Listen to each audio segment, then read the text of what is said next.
Last week on this show, a guest shocked the table by arguing in part that slavery in America can't just be blamed on one race, and that museums put too much focus on the role of white people who participated in that terrible institution. And now tonight, that same argument is being pushed by the President of the United States.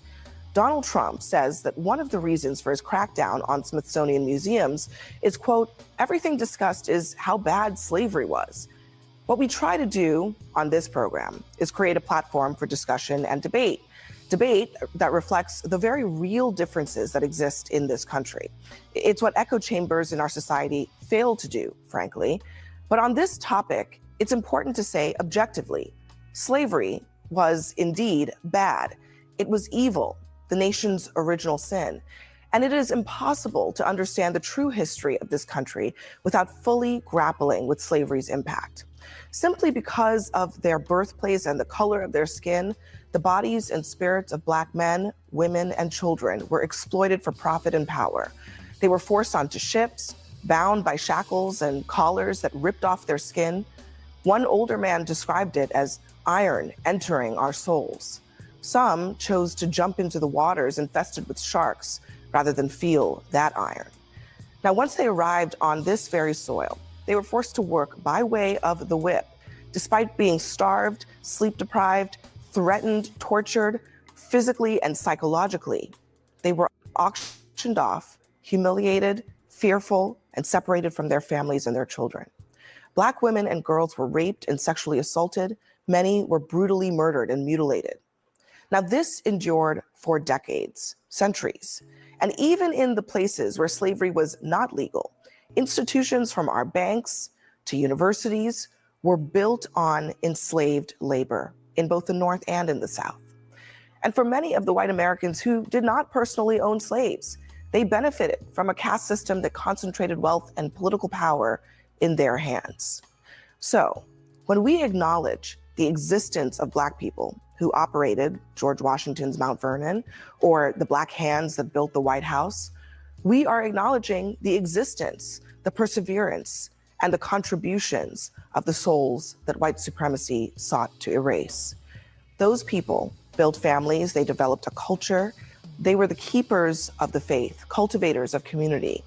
And they are the ones who deserve credit for forcing America to rid itself of the stain of slavery. Now, all of this information, these stories are from the Smithsonian's African American History Museum. And I share this not as a lecture for you, but as a lesson. America, the superpower, is largely possible only because of the superpowers of people who went lifetimes without the same rights of generations who were boosted from their backs. True history should include everything. Yes, the evils and the horrors too. And museums are supposed to be places that protect those stories, the images, the lessons, the very things that inform so much of our current state of our republic, from racism to poverty. No matter how painful, or in the president's words, how horrible the lesson. Now, just listen to one formerly enslaved man describe what slavery is like in his own words. You know what I'd rather do? If I thought that I'd ever be a slave again, I'd take a gun and just end it all right away. Because you're nothing but a dog. You're not a thing but a dog.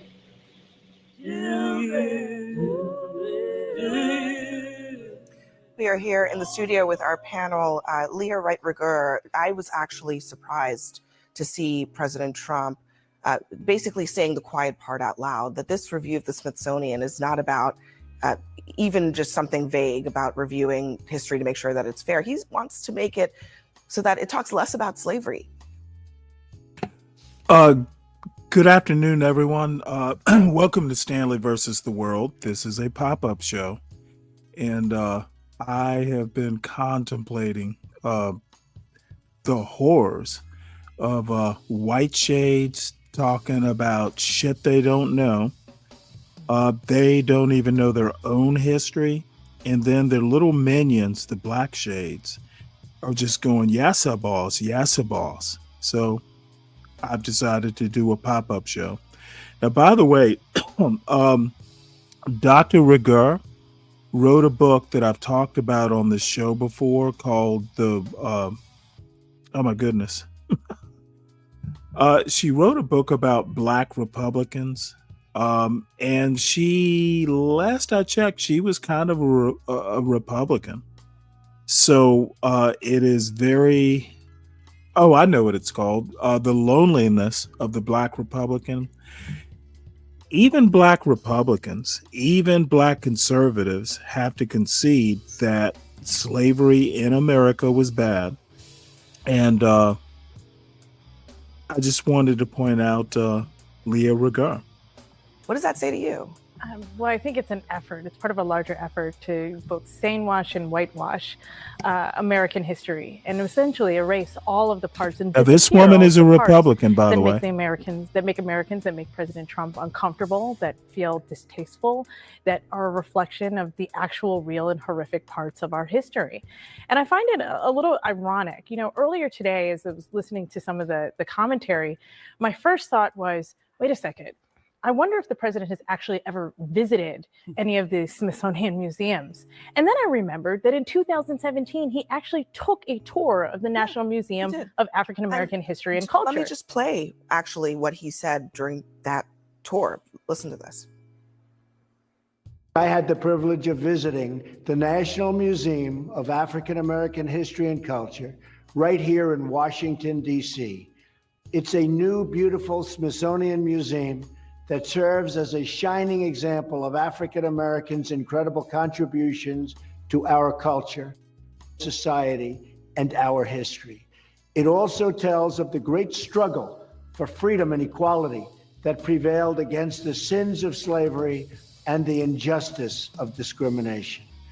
The work and love of the people who helped create such a masterpiece is a testament to the legacy of so many leaders it honors. So was it that he didn't believe what he read from the teleprompter as he recorded that video, or what?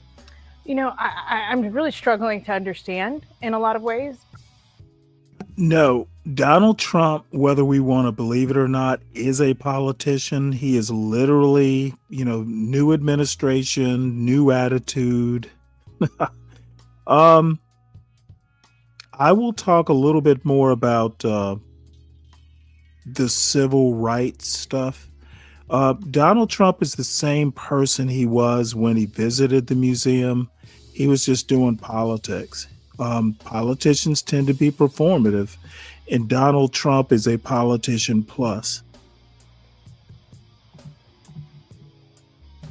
Particularly given that the tour that he took with director Lonnie Bunch was actually a reflection of really the mastery that and really the care and the patience that historians, that scholars, that curators put into the Museum of African American History and Culture.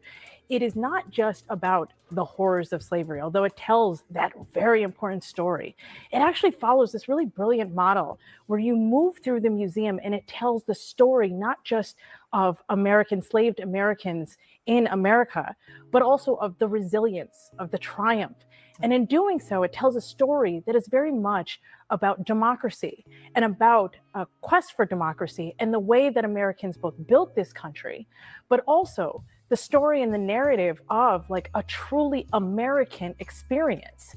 And so for the president, I think, to just simply erase that and push that away tells it, particularly after praising it a few years ago, tells us that this is part of a much larger agenda. This is part of a much larger agenda to erase things that really, I think the country is just refuses to deal with and is really uncomfortable with. He said as much by ending this post with, "This country cannot be woke because woke is broke." He says, "We have to have the hottest country in the world." and we want people to talk about it, including our museums. Why is he equating talking about slavery with woke? Well, look, I think, let me just start this conversation by saying that my personal view is slavery was a reprehensible institution. I agree with your words that it was our original sin. We also fought a war to eradicate it and to get over it as a country. And that was a necessary thing that happened, and a lot of people died. And Wrong. We fought a war to preserve it. The conservatives read the conservative constitution, read Alexander Stevens' cornerstone speech.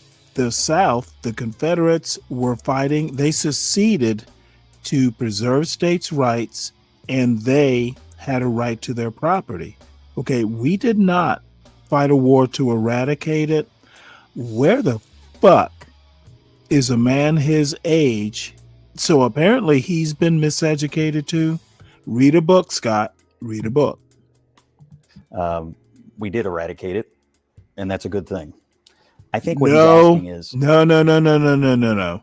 You didn't eradicate it willingly. Jim Crow was next. Read a book, Scott.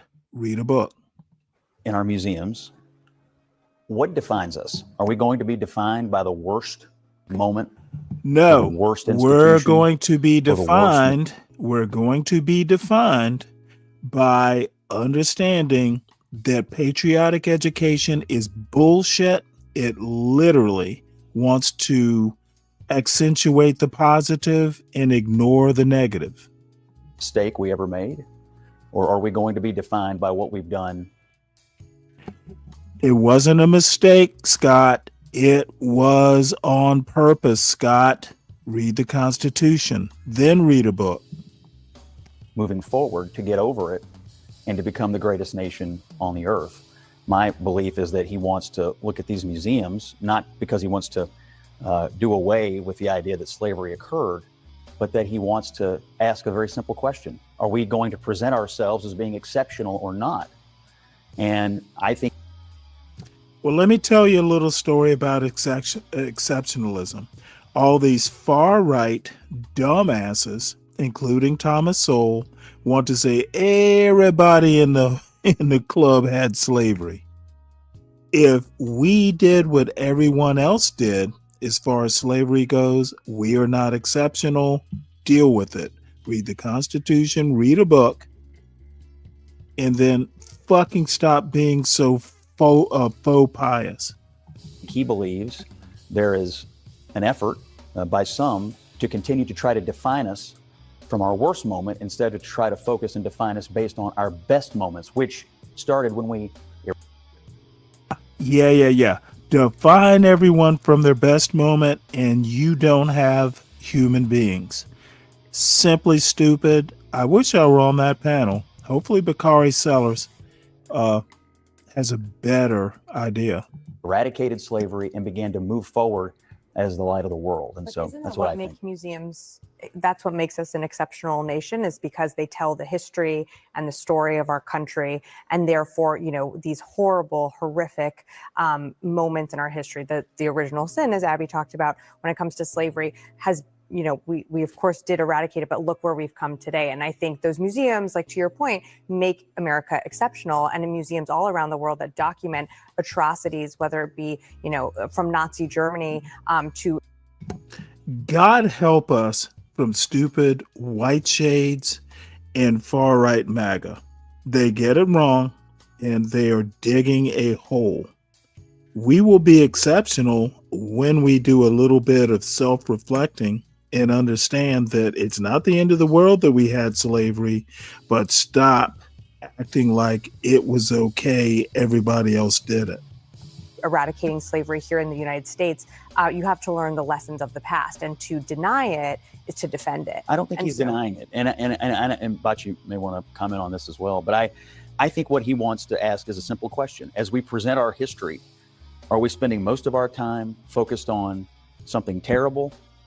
Are we going to spend more time as we enter our 250th anniversary focused on what this country has done to improve the lives of every single person who lives here. We are the light of the world I for a guess the reason question because we're an The improving question commodity. I ask when I hear you say that is why? I mean, the idea that slavery happened, it's hard to understand what we've overcome if you don't even talk about what it was. You know, I think that kind of waters down the whole. I don't think think anybody that's- is proposing that we ignore that it happened. And I think don't. that the I think Yes, that the problem is he's that there are ignoring people, and Scott used the term a couple of times, and I don't think it was meant with any type of ill intent, but he said, you know, we got over it. And I think that's the problem. I think that there are a lot of people in this country who believe that for some reason we got over it. I mean, the fact is that American chattel slavery is vastly different than what Jillian Michaels and others talk about when they talk about slavery around the world. I mean, the chattel slavery system that we had was extremely transactional. It was actually codified in law, and it was based upon the color and race, as you so eloquently pointed out in your opening.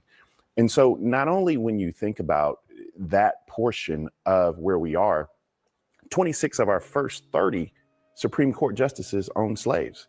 The people who are on our money every single day own slaves. United States presidents, members of the United States I don't Congress think owned Lincoln did. slaves. Lehman Brothers, we're not far from Wall Street, owned slaves. Brooks Brothers suits that we wear own slaves. So not only are we talking about the epicenter and the foundation of where our country was built, we have to acknowledge that. But even more importantly, and this is where I believe that Scott and I can find agreement on this issue.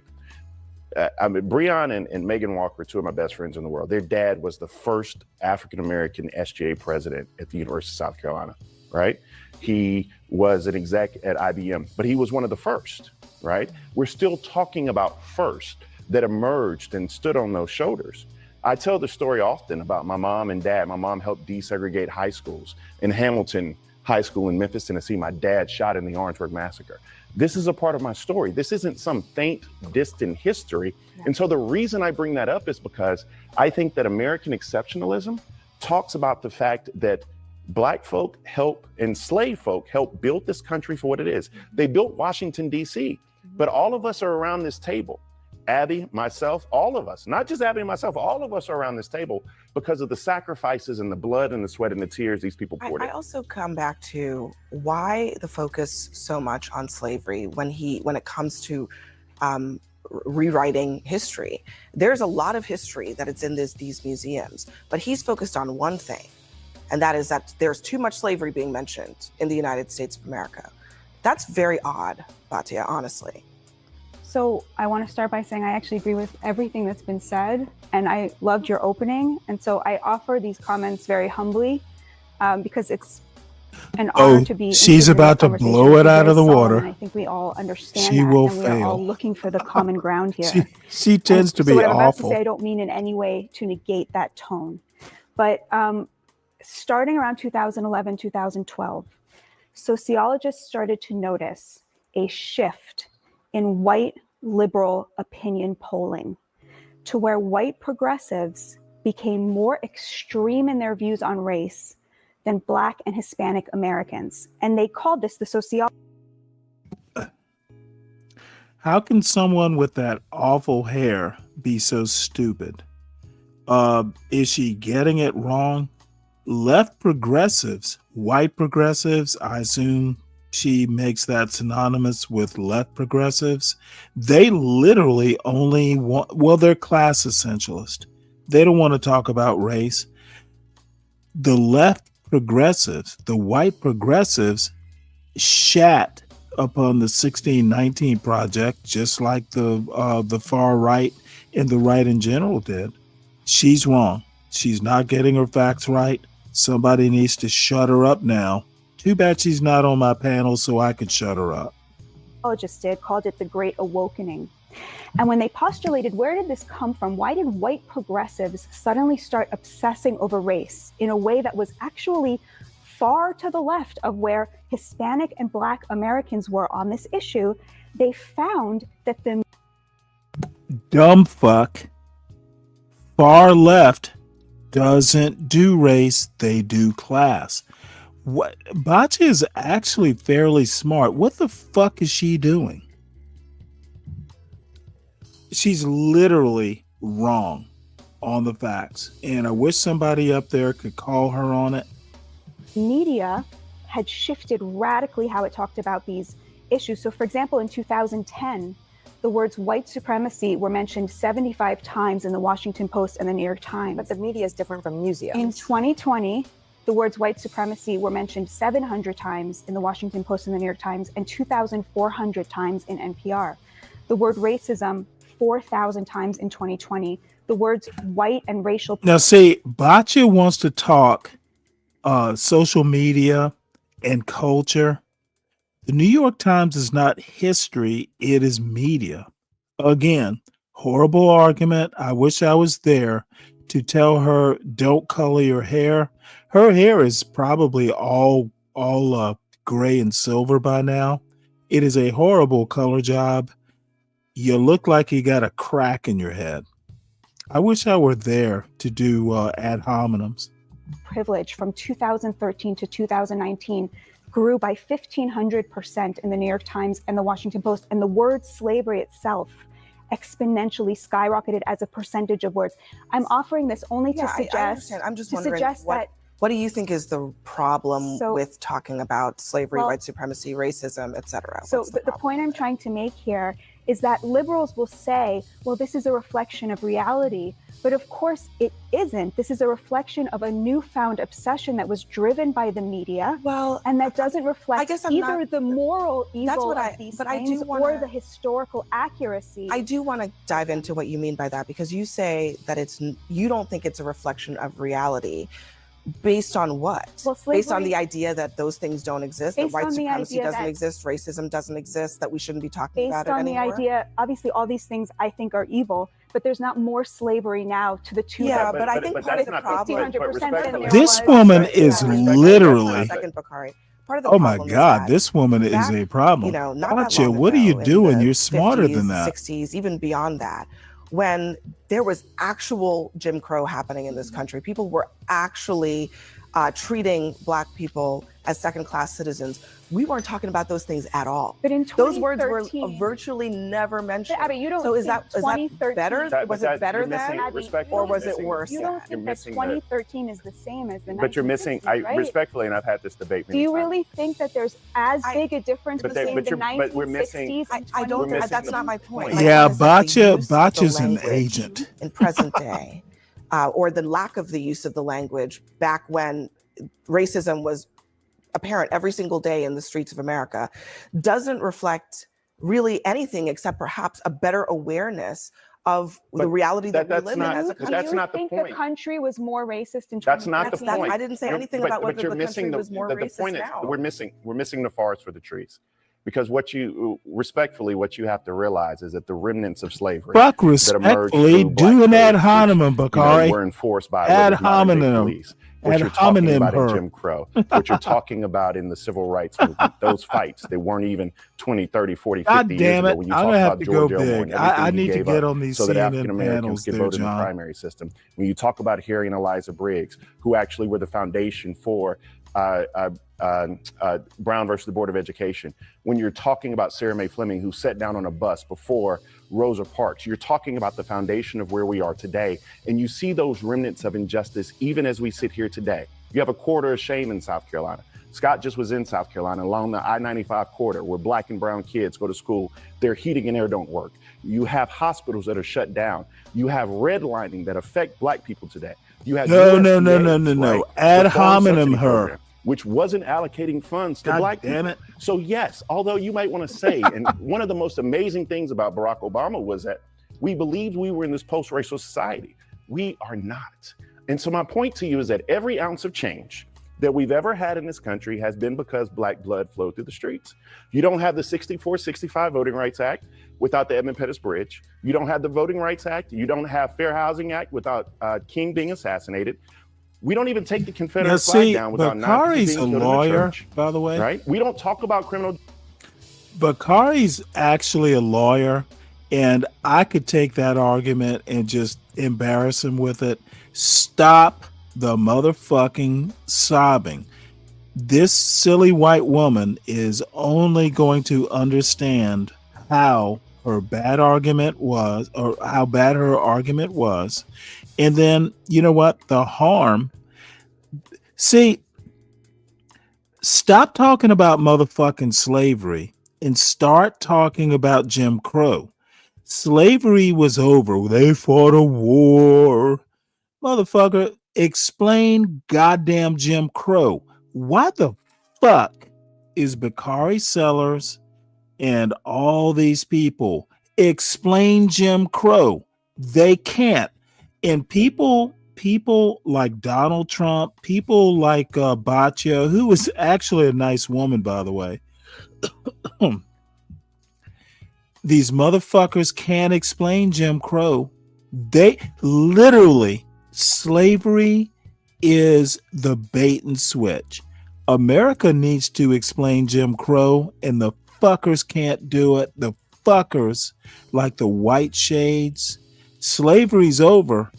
Jim Crow happened after the supposed war to end slavery. We are training our kids to not be critical thinkers. We're training them, and white people in particular, and black people too, black conservatives in particular. We want a bunch of baby be braves. And those motherfuckers are idiots. We are literally educating America into second best to China. And dumb fucks like Batya and John Galt, I'm just going to lump them all together. They have no motherfucking clue what they're doing. They just want to drink beer, castigate black people, and be dumb fucks. Justice reform without a black man being killed in the streets.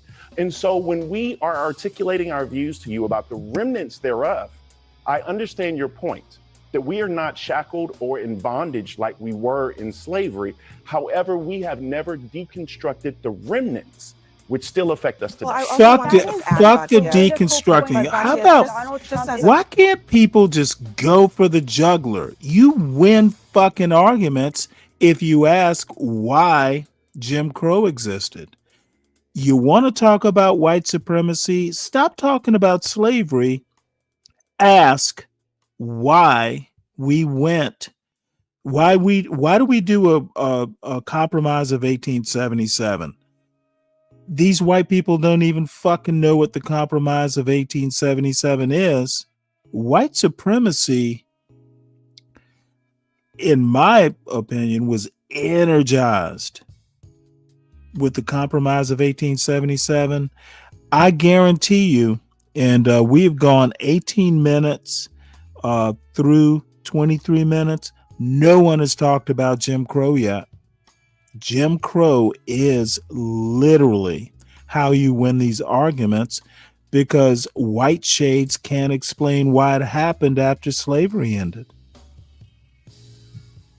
Trying to Just as a address. factual matter, I mean, you're talking about a time period in which there was the first black president elected in the country. Mhm. There was the Mother Emanuel massacre that happened during his presidency. Solid Snake, I never have to worry last I about checked, you about racism even and reading white a book supremacy. or knowing So there have been facts. moments when we You're have just actually spouting correctly in this country grappled Be with Brave's those very talking things because points. they've been put on So, the agenda welcome. by Good to see you. our fellow But Americans. you're just So blathering I don't on. understand the desire to try to avoid that when it's not as if it's gone. I mean, people are literally still killing people in this country because of the color of their skin, and suddenly we should just move past it. I think we've had more than just moments where we have had massive leaps forward in the way we treat each other in this country. I mean, I agree with Batya. Where we sit today is vastly different than where we sat in the 1960s or the 1920s or the I don't think anybody's 1860s. disputing. Motherfucker, of course where we sit today is different. The problem is a fucking president who wants to take us back, you moron. What a fucking moron. That. And it's not even close. It's I not don't even know, but I don't close. think anybody's disputing that. I think it's just a question of, do we need to just stop talking about it because we're not I in don't Jim think Crow anyone's anymore? proposing that. But what I do think he is proposing. Hey, dumb fuck. Listen to Coleman Hughes talking about colorblind and let's forget the past. You dumb fucks don't know shit. Why do they invite people who don't know stuff onto these cable news shows? Motherfucker, if you want to talk details, none of these fools on this panel know it, and I'm surprised at Bakari Sellers. He should, because he's actually fairly smart. And by the way, I'm basically playing this video from Bakari Sellers' YouTube page. I've never met him. I know of him. I've read his biography, and hopefully everything will be okay. But dude, these people are fucking failing their own points, and it is so disappointing. And I think this is worth discussing, is that as we go into our 250th anniversary, how are we presenting ourselves to the world? Are we presenting ourselves as a country? Fuck the 250-year anniversary. See, these motherfuckers want to do a huge multimedia presentation for a 250-year anniversary instead of actually dealing with the nuts and bolts of American history. We want to put on a united face. All I have to say is Scott Jennings for president, because he'll just fucking take us. What the fuck are these people doing? CNN is failing here. Our worst moment, or are we presenting ourselves as a country that managed to overcome our worst moment and have been improving ever since? It's not about being obsessed with our worst moment. I mean, again, I think it's an important part. You know, last year, 17 million people visited the Museum for African American History and Culture. And I think that's an important number, because part of what they saw was that this was a story about African American resilience. This is a story about community. It is a story about democracy and triumph. But it is also a story about two parts of the same coin that you can't have. And I think this is to Bakari's point, that you can't have that story of resilience. You can't have that story of expansive democracy without understanding how it happened and how we got there. You can't erase slavery and say, well, it's over and done with, and now we're not going to talk about it. A quick moment, though, on Donald Trump's role in all of this, because I think that kind of gets glossed over. I mean, the idea that the president is saying that he is going to have his attorneys go through the museums the same way that he did the colleges and the universities is, as far as I can tell, not something that we've seen in this country in a very long time. And it's also something that deserves to be pointed out as not normal. I think it's not normal, but also, is this a good use of time for the president of the United States to be doing this? I think you saw that clip in 2017 when he was praising the African American History Museum. He was talking about his tour and the visit. I'm not sure what changed from now until then. I'm not aware of other exhibits or other like language being inserted into anything that's being, shown at the museum. What's changed is the backlash on the right. Yeah, against anything that has to do with race. And he's leaning into that because that is where his political base is. But we also have a responsibility to the facts. And exactly. It's politics and posturing. That suits us in this political moment. I think that the president is throwing stuff against the wall even when he tweets stuff like this. And I think that you have to be cautious about discounting people for their remarks, particularly when you have the president of the United States. But coming from the South where I'm from, you don't have to necessarily read about your history in history books, which is fascinating, because you go to the barbershop and people tell you about when King came to town. I mean, people actually, they slept on jailhouse floors, they smelled the bullets come by. And so you have this griot type of culture. The danger, however, is not with Donald Trump, who's an 80-year-old man. And this is what we haven't tackled. The danger is with people like Dylan Roof, who had as much hate in his heart as Lester Maddox and other individuals during that time period. We have an entire generation who will discount that history. And I prefer, and I think this, kind of to your point, progressives and liberals and even people to the right, particularly now, have gone to this point where we don't want to have the free flow and exchange of ideas, where we cancel people who have ideas that are different from yours. And I think we have to get back to a point of having more education, more books, more museums, more history in those museums, more exchange of ideas, so that we become a more educated country. Because right now I feel like this country's dumb as hell. All right, we'll leave it at that. Next for us, a red state is now giving teachers ideology tests to weed out the woke. Here are some of the questions that they're going to be asked. Plus, more Republican governors are sending their own troops to Washington, D.C. tonight to join Trump's takeover of the city. We'll debate that.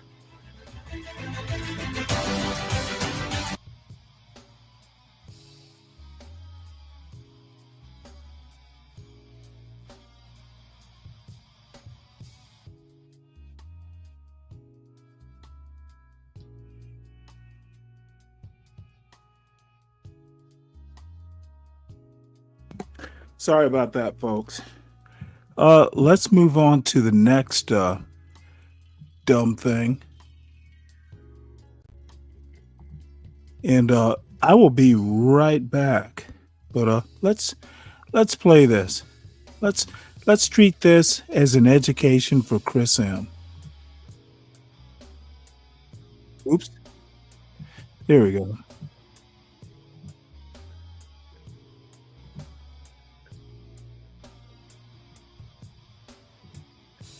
People think that slavery was a long time ago and we need to get over it because what happened in the past can't be fixed in the future and we just need to get on with it. And we could get on with it, but the effects of slavery are still here. You know what they say, DNA has memory. So there are things that we're remembering in our bodies from slavery, but there are some real tangibles that are still working in the American society to this day. So we need to look at that because why should we get over it? Why should we get over a system that benefited everybody but our family members who worked that system and built the wealth of that system or built much of the wealth of that system? So let me show you something.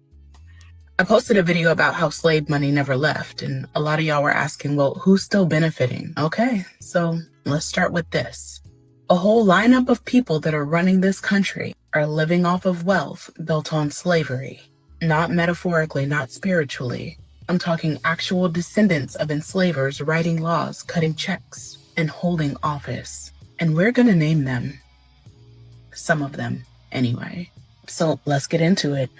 In 2023, Reuters dropped a study identifying more than 100 current U.S. leaders in Congress and governors' mansions on the Supreme Court who can trace their families back to slaveholders. And guess what? Those families, they never gave back a cent, never paid restitution, never lost land. They just passed the money and the power. So let's name names. Y'all are not gonna like me for this. Gosh. President Joe Biden.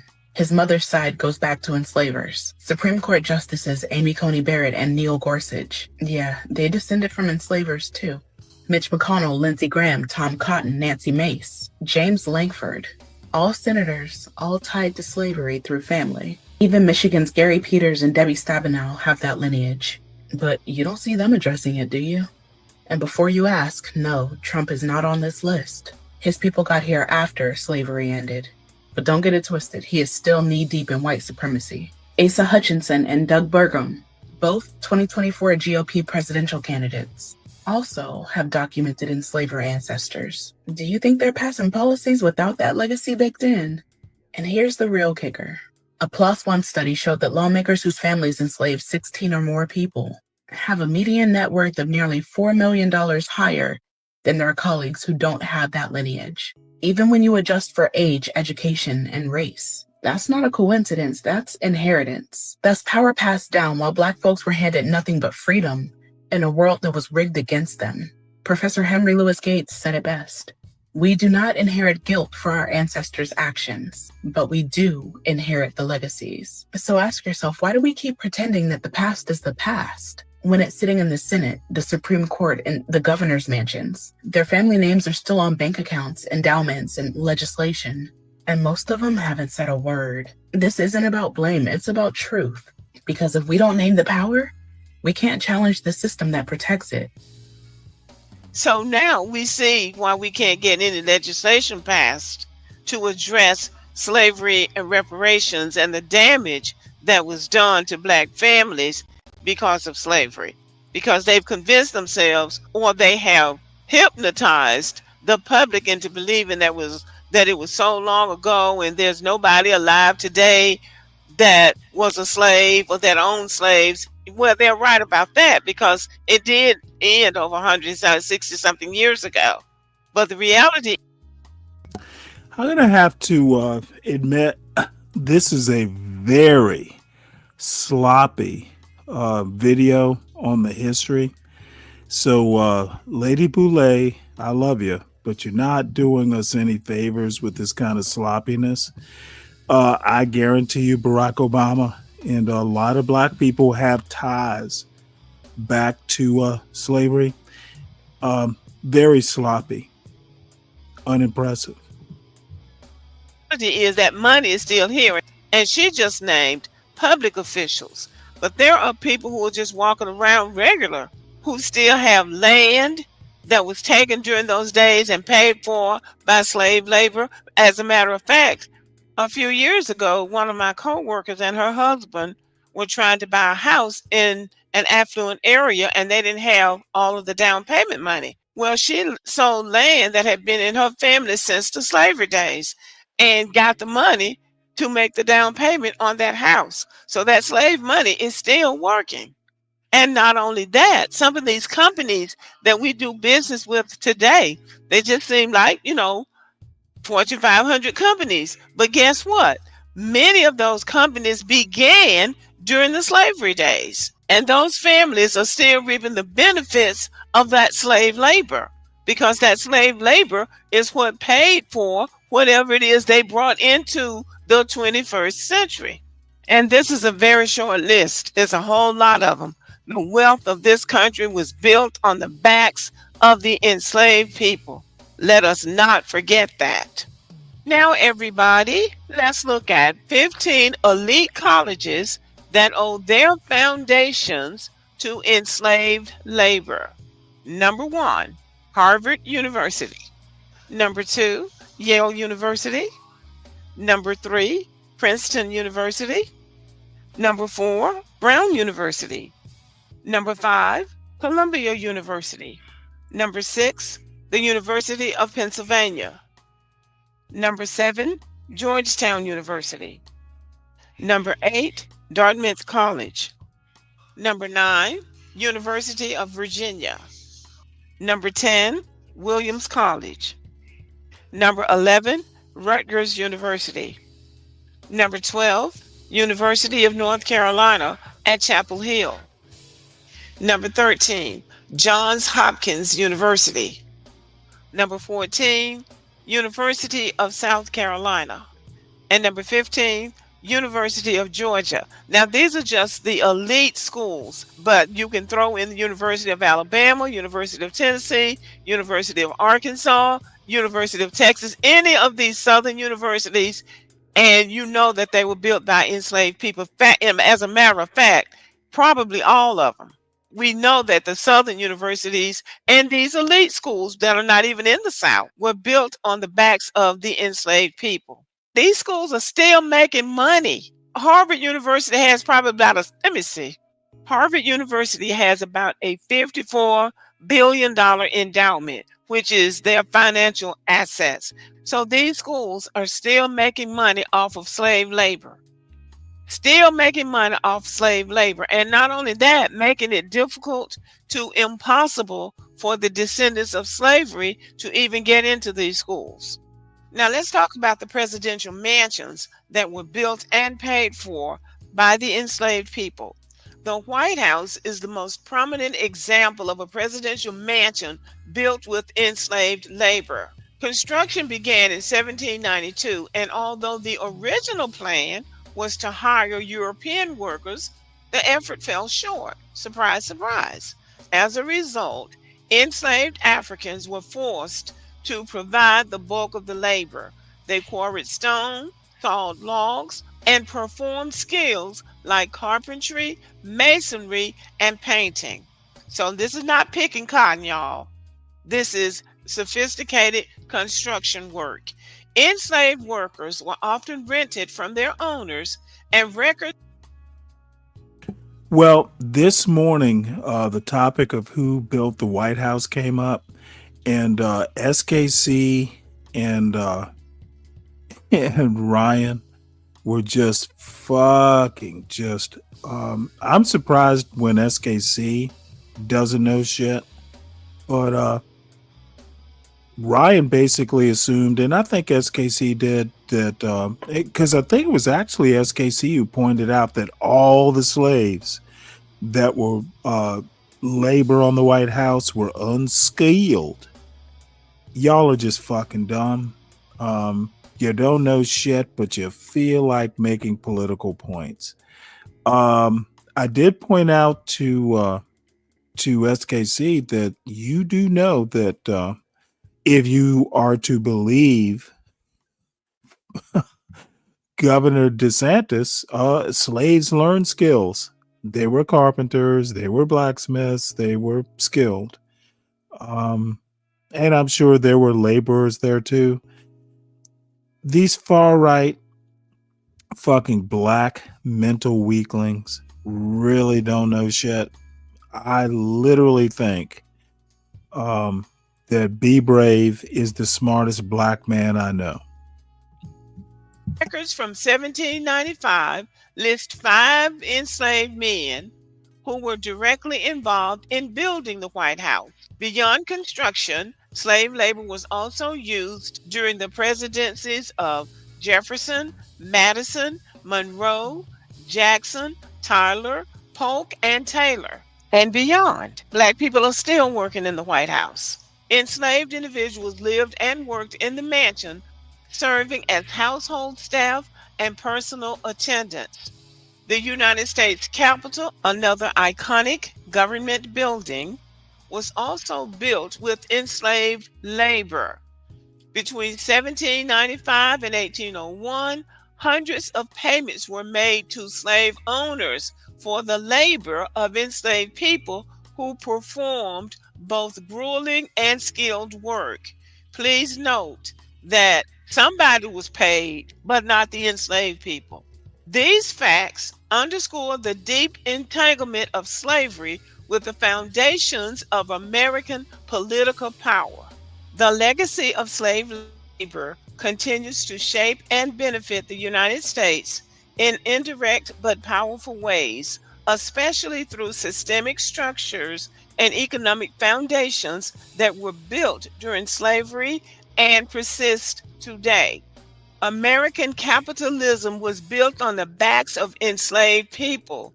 Industries like banking, insurance, and textiles profited directly from slavery, and those profits helped establish institutions that still exist today.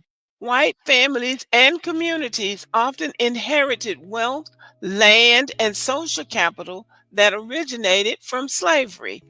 Meanwhile, Black Americans were systematically excluded from these opportunities, creating a racial wealth gap that remains stark.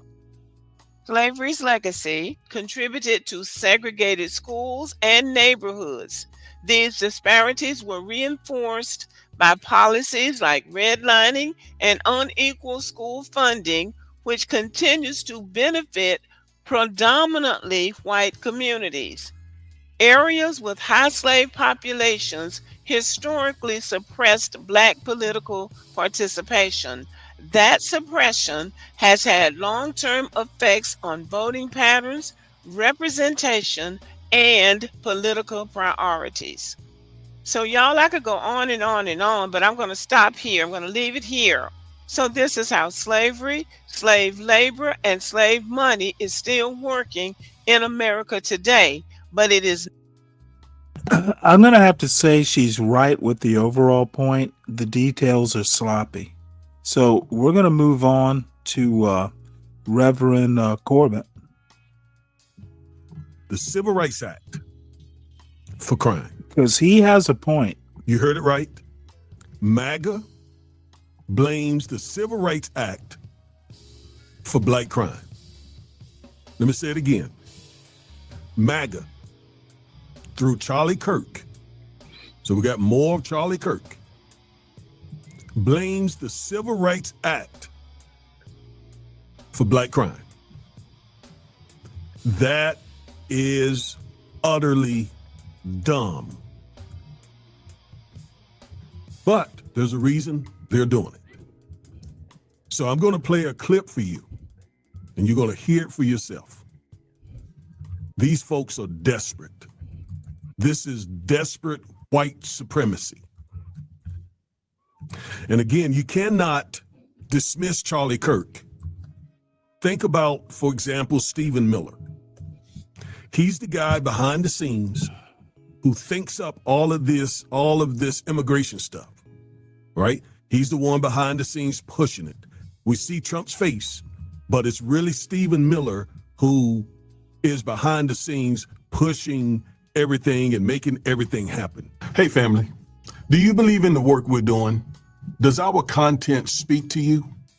Do you appreciate our in-depth legal analysis and political commentary from an African-American perspective? Over this too, I guess. Do you believe just what our community needs on civil rights, the attack on disparate impact and those things, especially with the next generation on college campuses, you know, this turning point thing that he has created, man, they get millions of views and followers and so on. So again, he's not a lightweight in MAGA. He's behind the scenes of the Trump administration pushing a lot of this foolishness, this white supremacist foolishness. That's what I call it.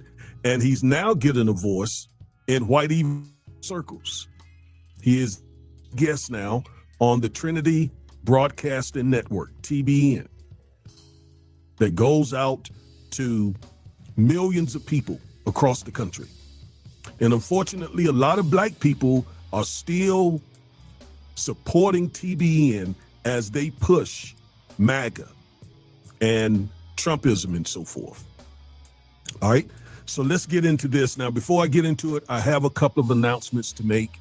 First of all, we are so very happy to inform you that our website is finally up. We have now a dedicated website for the Defiant Lawyers. In the past, we have asked you to go to the LLJP.org website, which is our Lazarus Law and Justice Project website. But we wanted our own website for just the Defiant Lawyers Network. So we now have it, and the web address is at the bottom of the screen. You see it down there, the DefiantLawyers.network. That's all you got to put in, the DefiantLawyers.network. And you can also get to our other social media platforms as well, Substack. This is my all Substack account all the time at the DefiantLawyers.network. Well, I'm liking Reverend Corbett less what and they less. gave us for the 13th Amendment. The creed and the vision of America. Foolishness from Charlie. Please go over there and then to hear it on a video or to do both. So you can find my Substack account at the DefiantLawyers.network. Okay? Don't have a lot of subscribers right now, just started, but please go over there and become a subscriber. All right? Certainly appreciate the support. All right, so let's go to this video and hear this foolishness from Charlie Kirk and his guests, okay? All right, let's go over to another page. And here he is with the same guy. Now I'm going to come in intermittently and comment on some of the foolishness that you're about to hear. The Civil Rights Act was a new founding where we decided to discard the U.S. Constitution and reconstitute the story, the mantra, the creed, and the vision of America. Total, absolute garbage. The Civil Rights Act was passed in 1964, primarily to give some teeth, some enforcement teeth for the 13th Amendment, which abolished slavery.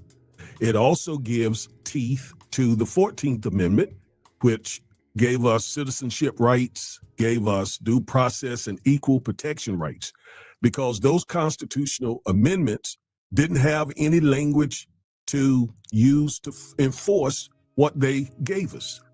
So in the 60s, through Lyndon Baines Johnson and the Civil Rights Movement, Dr. King, John Lewis, Ralph Abernathy, Joe Lowry, Jesse Jackson, Fannie Lou Hamer, Medgar Evers, Stokely Carmichael. I mean, a big list of heavyweight civil rights leaders. They were able to push through the Civil Rights Act of 64. And it was not a new founding like this guy just said. No, it again was intended to give some enforcement teeth to the 13th and the 14th Amendments primarily. And then you had the Voting Rights Act, which was enacted to give teeth and enforcement power to the 15th Amendment, which states, of course, that our rights to vote should not be abridged. And they were definitely being abridged from the time the 15th Amendment was added to the Constitution until the Voting Rights Act of 65. And I've explained to you that the Voting Rights Act, Section 4, Section 5 required that certain southern states get pre-approval before they were able to make changes to their voting laws. And those two have been basically gutted by SCOTUS. And now they've turned their sights on Section 2, which we primarily use to fight racial gerrymandering. Okay, so Charlie Kirk is completely off base to say it was a new founding, something that went against the Constitution. No, the Civil Rights Act, Voting Rights Act, all of that was added to give meaning and enforcement power to those what's called the Reconstruction Amendments. All right, let's hear some more of this foolishness. And you even see this in Republican circles as well. Well, they say, well, the Civil Rights Act corrected a lot of the errors of the Constitution. No, it didn't. The Civil Rights Act was a completely new creation. Totally, absolute false again. As a matter of fact, it was progressives in the Republican Party that came up with the 13th, 14th, and 15th Amendments. Radical Republicans, all right? Progressives in the Republican Party. So when he says that Republicans bought into this as well, dude, it was Republicans who gave us the 13th, 14th, and 15th Amendments. And several of them supported the Civil Rights Act as well. Now, I need to point out to you that most didn't. Most lined up behind a man named Barry Goldwater and opposed the Civil Rights Act. Now, some did. The progressives in this in the Republican Party in the mid-60s, they did support the Civil Rights Act. So when he speaks of Republicans disparagingly, those who supported the Civil Rights Act, he doesn't know what he's talking about. And I find that to be true with Charlie a lot. He just doesn't know. He just throws stuff out there and millions of people hear and they start believing it and repeating it. Of course, it was well intended by some. We have acknowledged that many times. But the Civil Rights Act at its core was a new founding. It was the discard what happened prior. The Constitution says people have equal rights. Imagine just treating people equally. The Civil Rights Act does not treat people equally. He is wrong again. The U.S. Constitution did not treat people right until those amendments were added. Charlie Kirk is just a more successful Solid Snake, to be honest. Or did I say Solid Snake? Sometimes it's hard for me to tell the difference between Solid Snake and Be Brave. So wrong. So stupid. Nothing makes me sadder than a white boy who wants to talk about civil rights acts and constitutions, literally doesn't even know, quote, white history. This is so sad. Hey, Mella. Hi, Stanley. Good content, very educational, especially the Yeah, date. that's why I have so few people Apparently, in the chat. as those who would desire to wise up, they'll tune in. No worries. Nah, I'm not so much worried. The funny part is, you know what? I was sitting here, order groceries, and then I started thinking about this sort of stuff. So many thoughts swirling around in my head. We got a bunch of dumb nightshades. We got a bunch of dumb Whiteshades.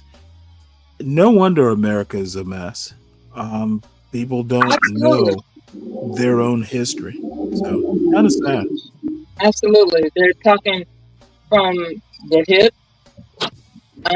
Well, no, There's a Republican.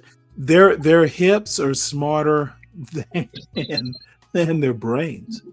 You know, There's you can shake your hip, you can swivel on a hip, but if you don't know what you're talking about, hence Solid Snake, who I'm going to pick on since he has decided to show up.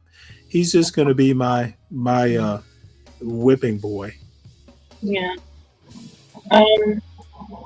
Having looked at a video of a Black American Republican congressman from Florida, having Who, Byron Donalds? yes, that clown. You know, he's so undisciplined in terms of his oratory skills. He let it slip out of his mouth that Jim Crow was, you know, the era in which Jim Crow existed featured more intact families, and he was emphasizing how those times are better because he grew up without his father, and you know he explained it was unexplained why his father and his mother didn't quote unquote get along, but what he did emphasize is that he's determined to be a family man, and he longs for the days when Black families were intact prior to the civil rights movement, right? So basically the reporter was emphasizing, so you're talking about Jim Crow. You think the Jim Crow era, and he mentioned Jim Crow, you know, which is why he was confronted. And he said, well, I didn't mean it the way it sounded. And this is my point. A lot of these people who would otherwise be admired by dummies are not too bright. They're Well, I won't even. I don't know that we should attack just because he's a congressman, that doesn't mean he's intelligent. That's my point. Well, no, he's a congressman because he's unintelligent. This is Florida. He literally lives in Florida. Byron Donalds is the blind leading the ignorant. So, you know, and it's so sad to see just what no, a buffoon he is. I honestly think this is America. It is so funny how history rhymes. There were ignorant Black people back during Jim Crow and before Jim Crow and during slavery. Byron Donalds is inconsequential, to be honest. He's obviously wrong, doesn't know details about Jim Crow. Jim Crow is literally one of the reasons that there are no intact Black families. Now it's added. Correct. I am never going to say that the welfare state, you know, the after 1965, it just kind of greased the skids. Black families have never been that intact because, you know, since slavery, there are a whole bunch of historical reasons why, but people will listen to a Byron Donalds because it's easier than actually reading a book or doing research or being curious. Yeah. So, you know, Byron Donalds, to be honest, I think Byron Donalds is a symptom, not so much a cause. Well, this particular segment of the Joy Reid podcast, or maybe news broadcast, when she was employed with MSNBC, she which is going away, by the way. They're rebranding. No doubt, there's a lot of pressure on all these media outlets. Oh no. They are literally being spun off from NBC. It's been in the news the past couple days. MSNBC is? Yes. Okay, that's new to me. Well, I tend to do a news show every day, so I tend to follow this sort of stuff. Yeah, I'm glad for the information. I'll keep an eye out for that. Oh, I can send you articles, or just Google MSNBC being I sold. sure will. And CNBC is as well. MS Now, yep, John. Now, see, John is someone who actually keeps up with current events, and I often never talk about how up to date John Strives tends to be. So anyway, I have to warn you now. I've been brooding and drinking beer and putting away groceries, and at some point, I'm actually going to make dinner. But I just got so just in a mood hearing some of this bullshit. It's been a month, so I'll just leave it there. Let's hear some more of Charlie Kirk not actually knowing, American history. And those provisions, again, were not enforced until the Civil Rights Act was enacted. I mean, we're talking about a By the way, constitution do that these people, to this day I contains the bet Fugitive Charlie Slave Law. Kirk doesn't know, there have been civil rights acts that have gone through Congress since like 1866. Civil rights acts, the first Civil Rights Act was not passed in 1964. There have been about 20 of them. I bet people don't know that. It was like, we do civil rights acts and they don't take Jim Crow. Literally, the Jim Crow era from 1877 forward to 1865, people, all the Trumps and the Charlie Kirks and the Solid Snakes, they think slavery was the problem. Jim Crow was the huge problem. You could just say, hey, you know what? It was legal up until the 13th Amendment. Now explain why Jim Crow got created. And then you'll win an argument every time. Because people like Charlie Kirk we got rid of slavery, so explain why Jim Crow was created. They won't be able to explain it. What is he talking about? The 3/5 clause. So we're not talking about a constitution that treated black people right. It was later federal statutes like the Civil Rights Act. You know what? I guess I'm just going to have to become much more of a creator. Slavery was a problem. It was an original sin. But you know what? They can explain away slavery. Everybody in the world had slavery. What they can't explain is Jim Crow, literally Hitler. Before Hitler was studying the South and Jim Crow. I want them to explain why literally Jim Crow was the seed that created Nazism. And it is factual. I bet no one's prepared. I bet no one is prepared to explain that. See, both the left and the right want to fucking concentrate on something that was legal. Explain how Jim Crow came into being. South Africa, apartheid, based on American Jim Crow. I bet they don't want to talk that shit. They don't want to talk about it because they don't read about it.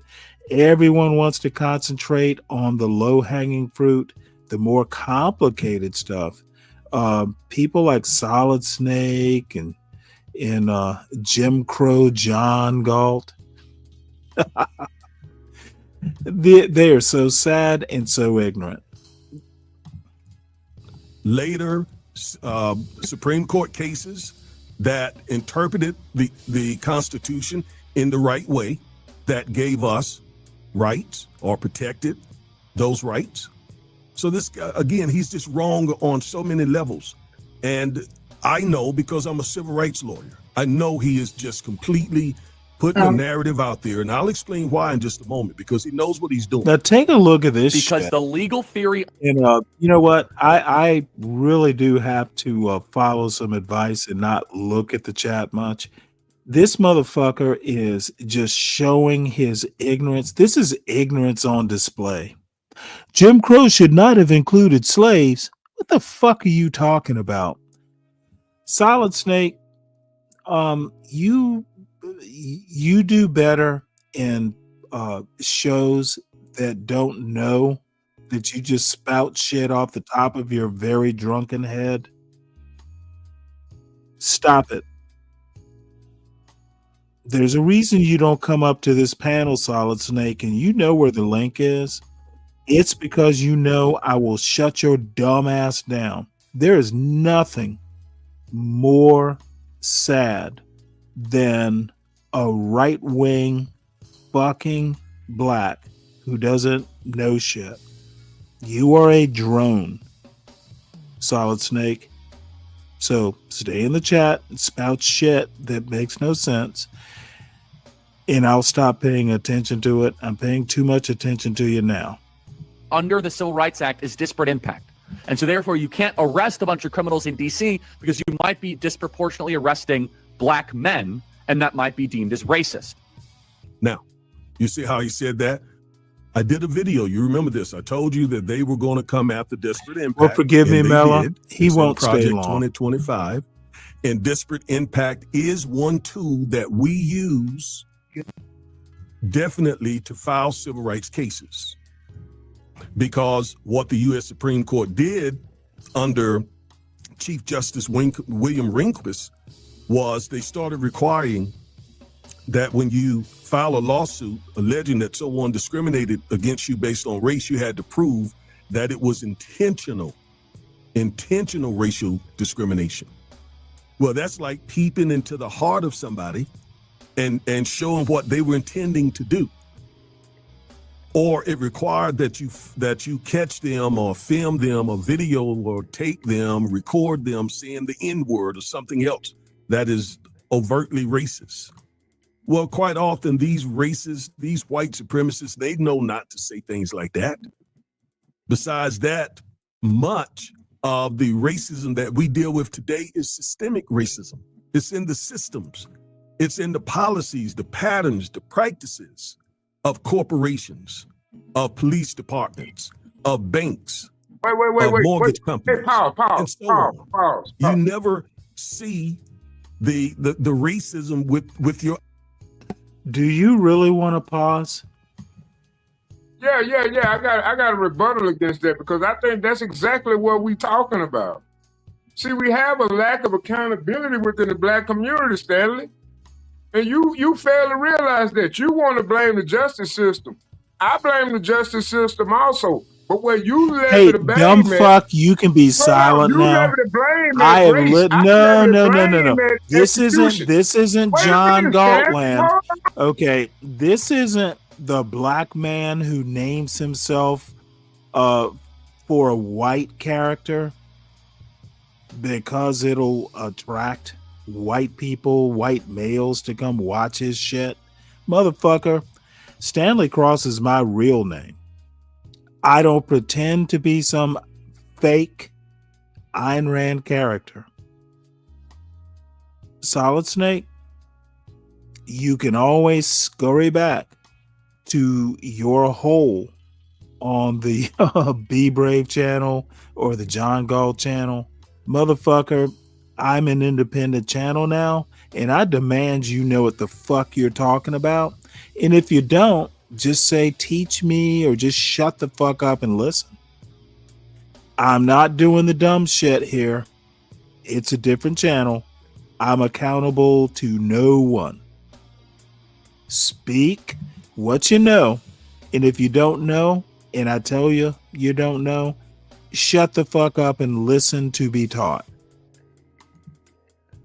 Stanley, I'm not gonna sit up here and listen to you goddamn blame Then white people for motherfucker, every run goddamn away. time If you you're can't not pull gonna your own sit, dick while see, taking a you piss. think I give a fuck. If you're not gonna sit, then go. This is not Bob. This is not fake white man John Galt. This is not White Shade Be Brave. This is the Stanley Cross channel, and there's not a goddamn thing you can do about it. I don't have to hear John Galt tell me to be nice to white Oh my people God, that's what or you need. You motherfucker, need to your be a God man. is not going to save you Well, now. welcome to Your manhood. your God does not exist on this panel. Run along if you can't keep up, son. Dude, don't do what I think you're going to do because you sound stupid. Let me just be honest. Well, that's cool too. But Stanley, check it out, man. I was at the Washington. Hold on, Stanley. Wait a minute. Let me tell you. Being stupid is never cool, son. Oh, there you go with the trigger words. Don't Look, be check a it out, stupid Stanley. black man on my panel, son. I'm just saying, Stanley. I was There's at the not a Washington goddamn person. John Galt's not going to save your dumb ass, and Stanley, neither let is me Be tell you what Brave. happened. Let me tell you I what don't give happened, a fuck dog. about what happened. What the fuck are you talking man, about? hey, Aren't we man. talking about this video? Yeah. Okay, then tell In a me what happened roundabout on the way, video. eventually, I don't give a shit about that low scraping up body bullshit that happens on John's show. Fuck it. It's talking low about that. I'm class. talking about what It is happened when I was at the ghetto. Washington. It is ghetto, bitch. Come on, Stanley. I'm trying to tell you how I found my $60. No, I don't have to $60. come on. I don't have to come on. You see, motherfucker, you need to reorient your thinking. This is not the Urban Landlord channel. This is the Stanley Cross channel. You come up to my goddamn standard or skedaddle along to the crevices you feel comfortable in. This is not John Galt. This is Stanley Cross, motherfucker, and I will drill your stupidity and go back to the crevices, sir. Or elevate yourself. I am not going to elevate myself to blaming white people. The motherfucker run along. Nobody's blaming your massa. Nobody's blaming your massa.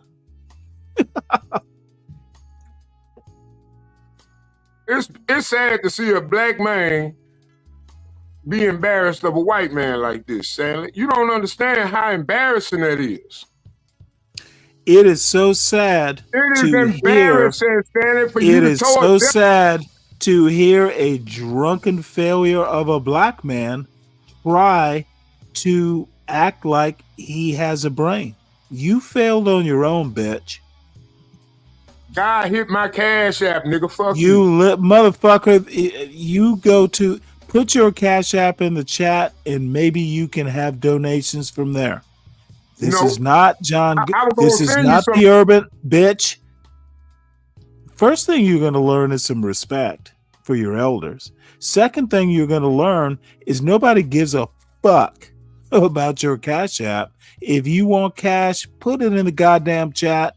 I'm not putting it up on my screen. You bring your dumb ass up here and know something, or you can skedaddle to the crevice that Be Brave allows you to be petted in. Stanley, what I was saying was, motherfucker, this is my goddamn channel. I will ad hoc your shiny little dumb head until I'm done with you. Fucking shut up, speak sense, or skedaddle to your crevice. What I'm saying is, God bless my Cash App. Don't tell me what you're saying, just say it.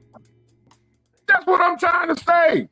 But I was gonna bless your Cash App, but you ain't gonna take Motherfucker, don't, no. Do not bless my Cash App. Keep it for Fuck yourself. you then. What, you think you too good for my money? Yes. Oh, fuck you then.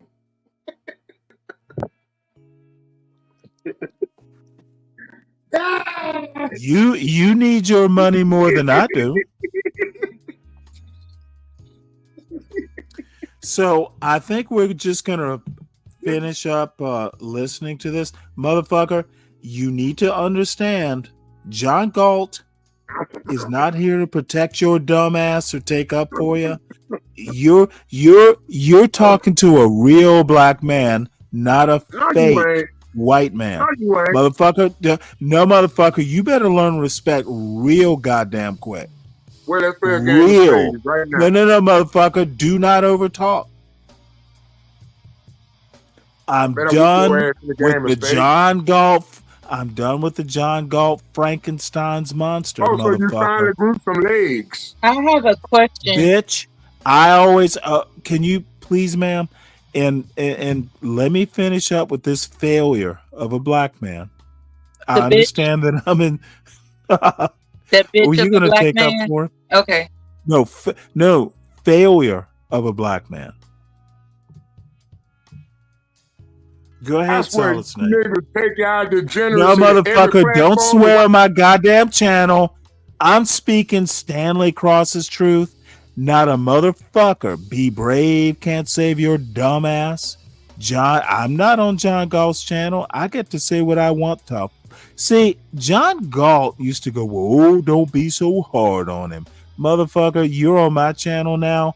I will stomp your ass, and then you can go whine to John Galt. You need to reorient how you think, because I will crush your dumb ass and laugh when I do it. You need to learn respect, Solid Snake, and you better learn it goddamn fast. Stanley. I know you got Motherfucker, military I might experience, but make you dog, call you me ain't that Mr. dog. Stanley. You ain't that man See, for me, you Stanley. think you Stanley, you still moved out the motherfucking war zone. I'm living in it. see, this motherfucker still thinks he's on John Galt's channel. Motherfucker, this is Stanley Cross's channel. John's not going to save your stupid ass. He does not get to tell me, well, Stanley, Solid Snake brings numbers. Fuck the numbers you bring, you ignorant, drunk motherfucker. Go to Bob's channel, go to John's channel, go to B Brave's channel. You step with respect on my channel. You motherfucking better learn it.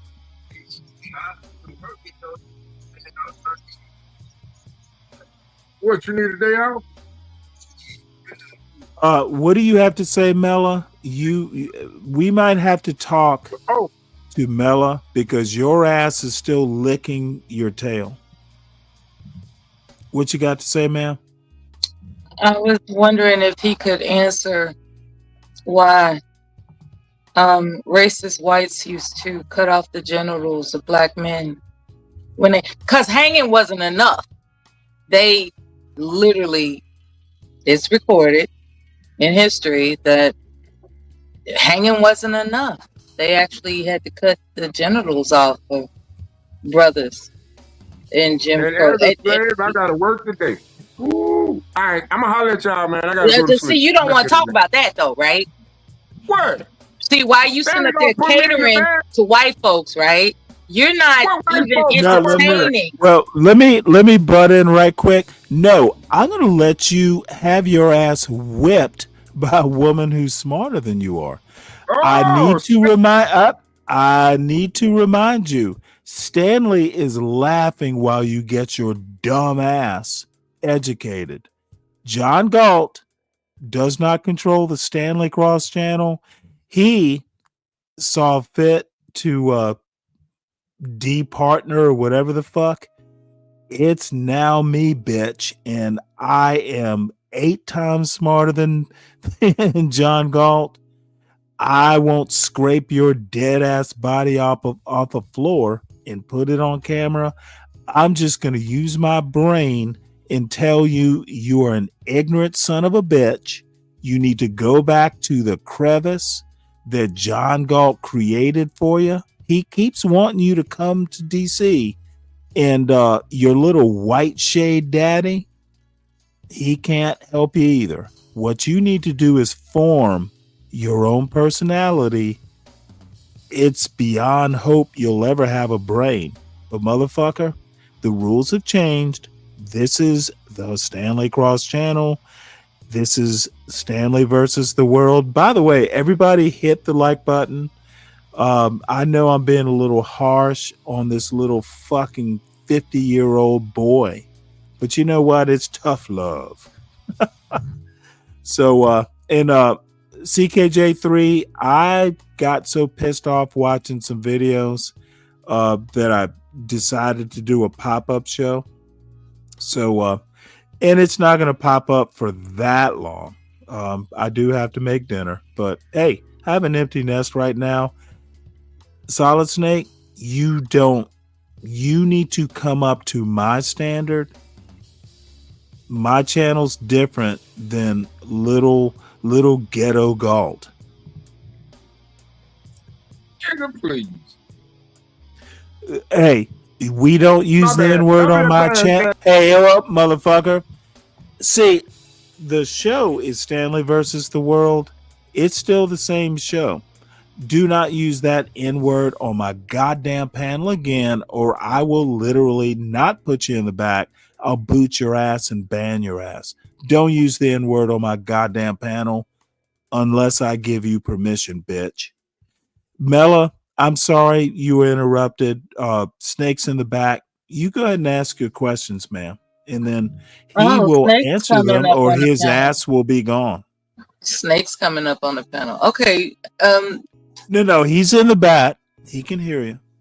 All right. What I was saying is how curious it is that hanging wasn't enough. There was this concentrated effort to demonstrate conquering the black man's phallus, right? And that's something that black men who are compassionate toward white men need to recall. And not only that, I, with your permission, want to emphasize something that was mentioned by a prominent YouTuber with the timeline of the civil rights movement granting access to, let's say, white women, right? And you know, Can I offer one little thing though?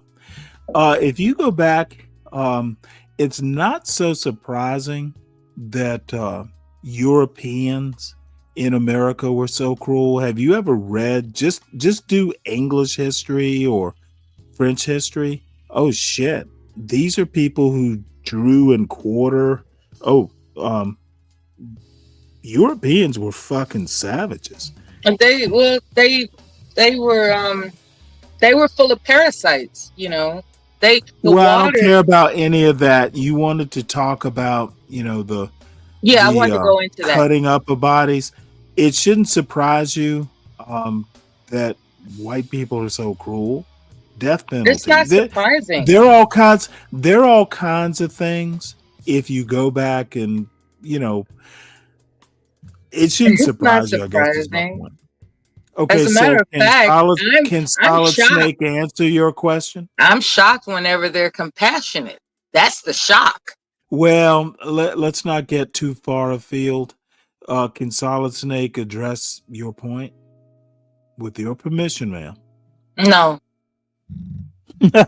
You've already introduced that Solid Snake is too ignorant to pay attention to. I'd rather not deal with him or her or whomever's Solid Snake. Well, he is on the panel and he does. He's free to speak, but I'm not going to answer. Well, let me propose this.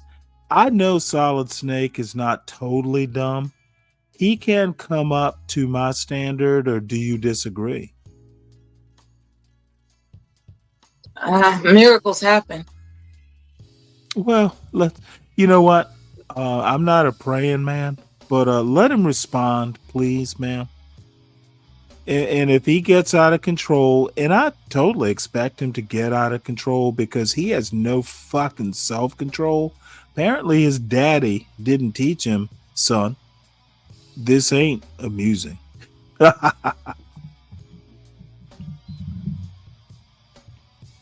What was the question?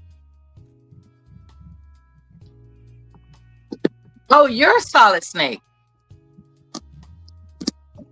I'm the only solid snake. All right. You were pretty active in that chat room. You got Stanley's attention. Are you proud of yourself? What you mean? Are you proud of yourself? Is this Yes, your I only am. accomplishment for today? I plan on making millions of accomplishments today.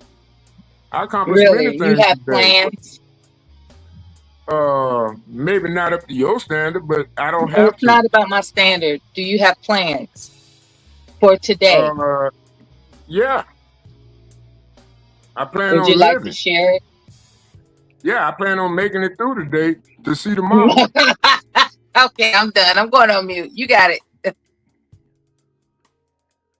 Oh, good. Well, let me make a little Let me tell you programming something, note. Stanley. Let me tell you something. Okay, Women are yeah, not go ahead and funny. tell me. Women But let are me not funny. whoa. Let me make a point. Whoever the fuck Mixtic 7 and Abiola, I love the little spelling lessons y'all want to do in the chat, but I timed you out. If you do it again, I'll just motherfucking ban you both. Don't Did it ever make you feel do. uncomfortable? Okay, Did it make you bitch, feel I'm uncomfortable? talking. I am talking. Do not overtalk. No more spelling lessons in this chat. I don't mind shit. Mixed it. You talked about 10 people in the panel. Don't make it 8. I don't give a fuck. It's my channel. And I get to do what I want. I don't have to explain it to Nightshades or Whiteshades. Do better, son or sons. What are you saying, Solid Snake? I don't know what the hell I was just saying. Motherfucker, then you never had a point. Let me go ahead with Mella's permission. I will go ahead and play this video. Because again, it's in the policies. And so how do we prove those racist policies? Because they disproportionately affect certain people. If the same people are being affected by policies, certain policies of a corporation, that tells you right there that those policies were designed to affect those people. And that's what Trump tried to get rid of, disparate impact, in one of his executive orders. So on a federal level, yes, he did what he said with his executive order does affect disparate impact in a negative way. But the court system, Congress have not followed suit. So we still use disparate impact. All right. How modern America is largely based on this idea of disparate impact, critical theory that has grown into all of our institutions going back to the Civil Rights Act. So do you see here what he's doing or what MAGA's doing? He's telling us the things that they find objectionable that they have attacked. All right. Over the last few years, they attacked critical race theory. Right? In Trump's executive order, they attacked disparate impact. Right? They attacked affirmative action. They attacked DEI. Right? They attacked all of that, and they're now making the argument that all of those things were based on the Civil Rights Act of 1964. So what does that tell you? That tells you what I told you months ago. They are coming for the Civil Rights Act. Now, some of you take the Civil Rights Act for granted. You don't know how different your life would be if they are able to repeal that statute. You don't know that they would be opening the door for white racists to do anything to you in their establishments, on their property, on their jobs. When I first started doing these videos, I had folks tell me, would comment, well, let them have it. Let them take it. I'm like, you don't know what you're talking about. You wouldn't have equal opportunity to a job without the Civil Rights Act. A lot of blacks, that's why I do these videos, just simply don't understand what is really going on here. Especially the ones who voted for Trump or set out the election and allowed him to win. They simply don't know, don't understand what they're doing. But they're allowing this, what we now would say is rhetoric. They allowed this rhetoric to become policies. What you hear Charlie Kirk saying here has become the policies of the Trump administration. They are in Project 2025. And through executive orders over the last 7 months, Trump has attacked everything that Charlie is sitting here saying. And the Civil Rights Act is next. And don't you dare sit there and say, let them have it, because you don't know what you're talking about. No, I agree with that. Granted, and you are uninformed Absolutely. about precious rights that the Well, Civil there Rights were Act civil protects. rights laws. Now, there's several of them, not just the one in 64. No, I totally agree. And you know what? Look at the title of the show, though. Legacy Black Americans. You know, people call them FBA or whatever. I just came up with my own term. We know this country better than people like Charlie Kirk or even Solid Snake. You know what? There is a reason we're not going to hit the streets right now. These white people be crazy. And putting yourself in harm's way when you don't need to. This is peak my father saying this. Let them fucking be stupid and, you know, whatever they're going to do. You just need to make sure you are not in the middle of whatever fools like Charlie Kirk and John Galt and Be Brave. Those motherfuckers are literally uneducated plus stupid. Okay. Be ghetto all you want, be bottom feeding all you want. I don't have to deal with it, but I can do a show and fucking roast your dumb asses. Okay. Now, So, as poignant as the point you're making is, staying out of harm's way in regards to that. well, I'm not talking about me. I'm talking about, you know, legacy Black Americans in general. What I would like to say, if that's all right, is there comes a time in one's life when you make a decision to lay down or get down. And that's for each individual to make that decision. I want to preface that. It's up to the individual who can see the forest for the trees. It's like, okay, they're trying to take, I can see the forest for the trees. It's just a matter of time before some semblance of Jim Crow is initiated again. You know, with these executive orders, you know, attacking what would otherwise be Black Americans' sense of comfort to, you know, participate as equal citizens with the protections given. When that's being chipped away, and you can see it, it's like, okay, I'm logically, my logic tells me this pattern leads to this conclusion, right? Hear me out. So with that being said, the entire scenario of like, hey, I'm just gonna stay out of harm's way. And I understand what you just told me about your the context. I'm just saying that statement in and of itself, stay out of harm's way. There are a lot of people that practice that. It's like it has nothing to do with me, so I'm just gonna stay out of harm's Well, way. let me know when I can respond. And what occurs with that philosophy is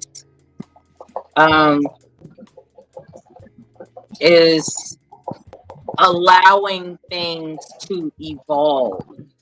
I think okay, give me a moment and then I would appreciate that you give me feedback. What happens with that philosophy is if you don't do anything in some way, you know, and now what is the phrase, Stanley? You know it as well as I do. Silence is approval. Silence is approval. That's my point. Okay, Thank you for well, listening, let me Stanley. ask you a question now that I get to respond. This isn't the worst thing that's ever happened to America. That's the value of knowing history. Getting in the middle of ignorant fucks is crazy.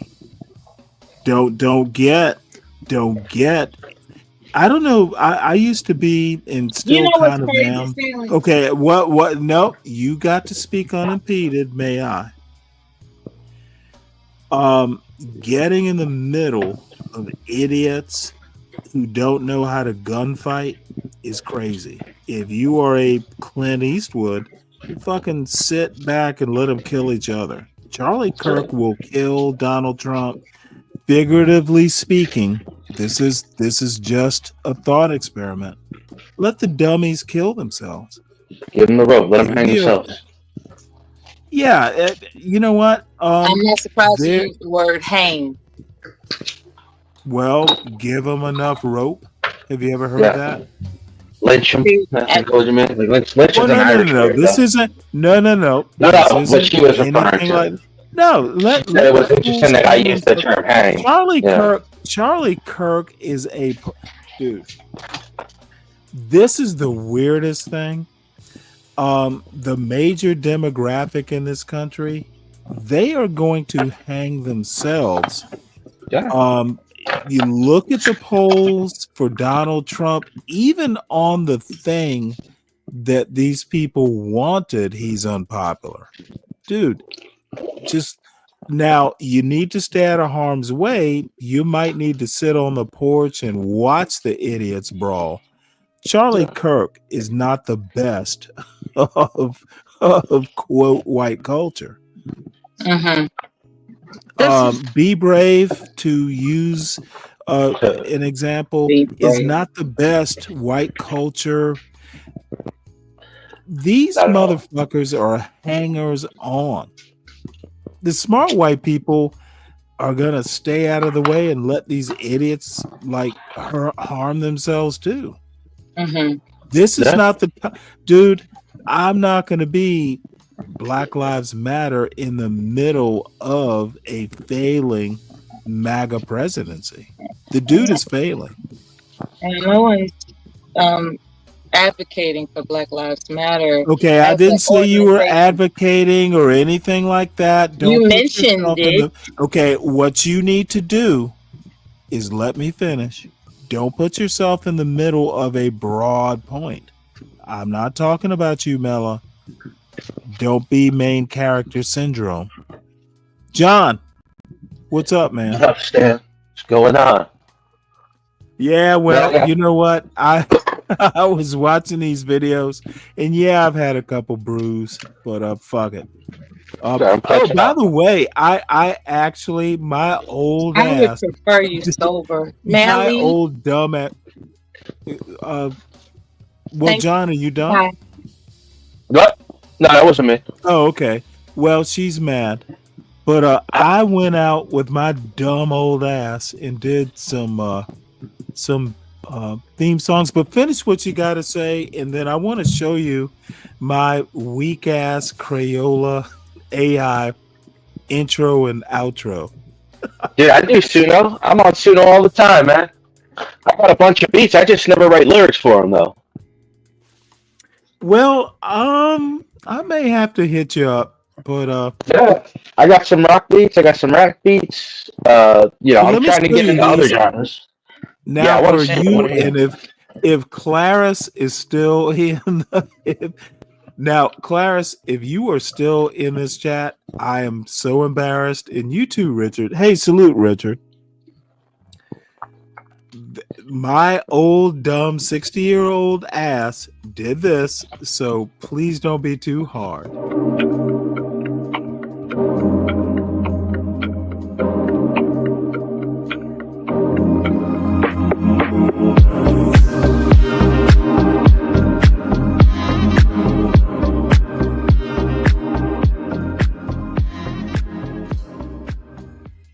And this is the outro.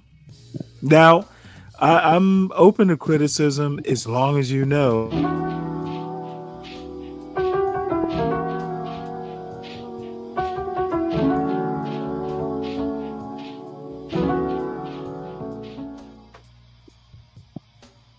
What do you think? I think that second one should be the intro. Really? I think the first one you played should be what's playing in the background while we're talking. You know what I mean? One of the options. And then yeah. Thank you, Richard. That is interesting. I wasn't expecting that. Yeah, they got nice. It's all about the rhythm, man. As long as you're rocking to it, that's all you need. Well, you know what? I just got tired of going live with no sort of like. It's a little weird not hearing the outro. Yeah. Yeah. Or the motherfucker please in the beginning either. You know what I mean? That is a motherfucker. You know what? God damn it! That is a showtime. I have not laughed like that in a while, Richard. It needs more motherfucker. God damn it! Well, I'll be. That is interesting. That's a great way to put that. So, what else is going on? Man, I got home. My power's off. The whole block is out. They say it might be up until 7:30, so I'm in the dock here. What? In New Jersey? Yeah, we had some rain today, but I don't know. Something happened yesterday. I think somebody hit a pole, and I think they're repairing it now. Well, are y'all getting anything from the hurricane off North Carolina? Because it's gonna come your way. Yeah, it's just like a gray day though. No wind, just some rain here and there. But now that you said that, like that does make sense. I was wondering because they didn't call for rain this week. I actually looked at. I actually did a little bit of a weather report. I heard it earlier. That's why when you just said that, I was like, "Oh shit, that's right." There's a hurricane in the Carolinas. Yeah. It's just North Carolina, and it's supposed to kind of stay at sea offshore, but dude, I miss the sea for that matter. God damn it! I've been in a hurricane once at sea, and it is, man. If you've never been in the middle of the motherfucking ocean, it's like I got 350 feet that floats. If that motherfucker is gone, we are gone. I've seen enough videos to know. Yeah. That's some scary shit, man. I miss the Navy now that I thought about it. Yeah, fuck that. It's so scary anyway, enough. Like you've been through a hurricane, right? Because you're in Georgia. I mean, I'm sure you felt something. I've been through a hurricane or two. Yeah, a few. It had to have been a few. Well, between Savannah, but I'm talking about being on a ship.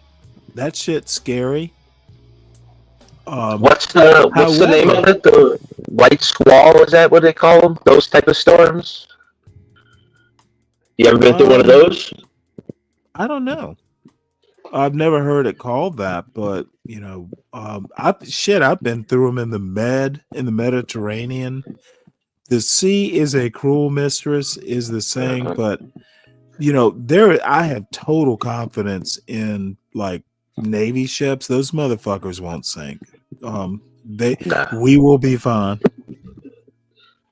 Like a beast. They're not beasts. They're just like, we know how to deal with it. We also there's a certain navigation that comes with hurricanes. Yeah, that's you true. literally have to place yourself in the right spot. Yeah. But, you can't be you gotta face in certain ways. Yeah. It's crazy. Yes. Yeah, I've watched enough of the fisherman videos to know, like, man, that's fucking insane. Like, you're just going up and down so far, bro. Motherfucker, aircraft carrier life. Ooh. All I have to say is we used to call them bell ringers, CKJ3. I remember the first time I was underway on my first ship. We hit a storm right around Hatteras. And I was a junior officer. I was a junior officer of the deck. And my officer of the deck is fucking throwing up.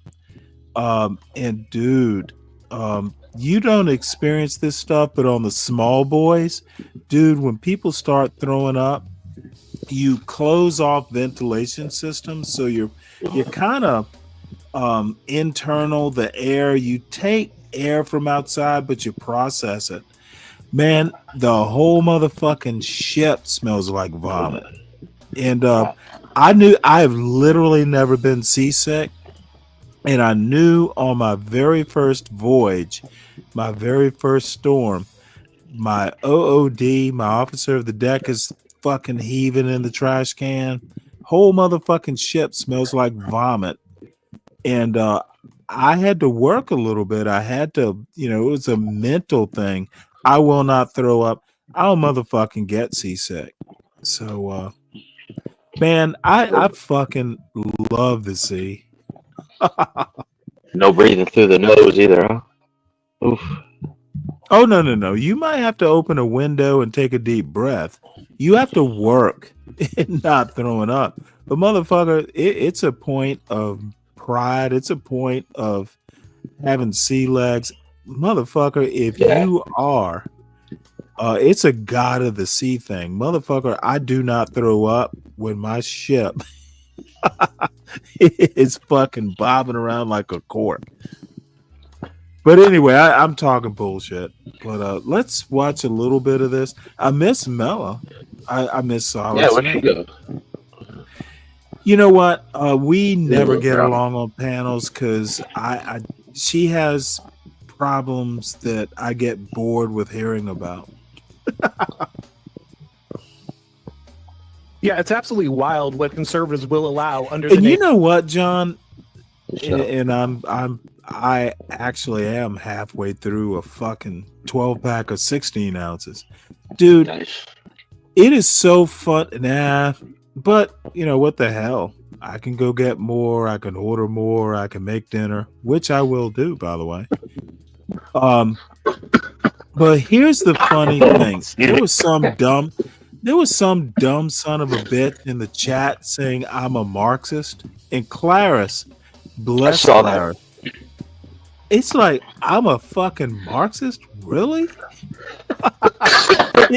I was like, well, thank God Clarice came in and he laughed. Marxist? Stanley? Yeah. I swear to God, I was going to type it, but I was in Chick-fil-A. I was getting me a sandwich, but I was going to type, like, really? I saw you typed it in. Yeah, I had to get me a chicken sandwich today. I worked hard. Well, all I have to say is that I honestly think people like Mella, people like Solid Snake, they always motherfucking have excuses.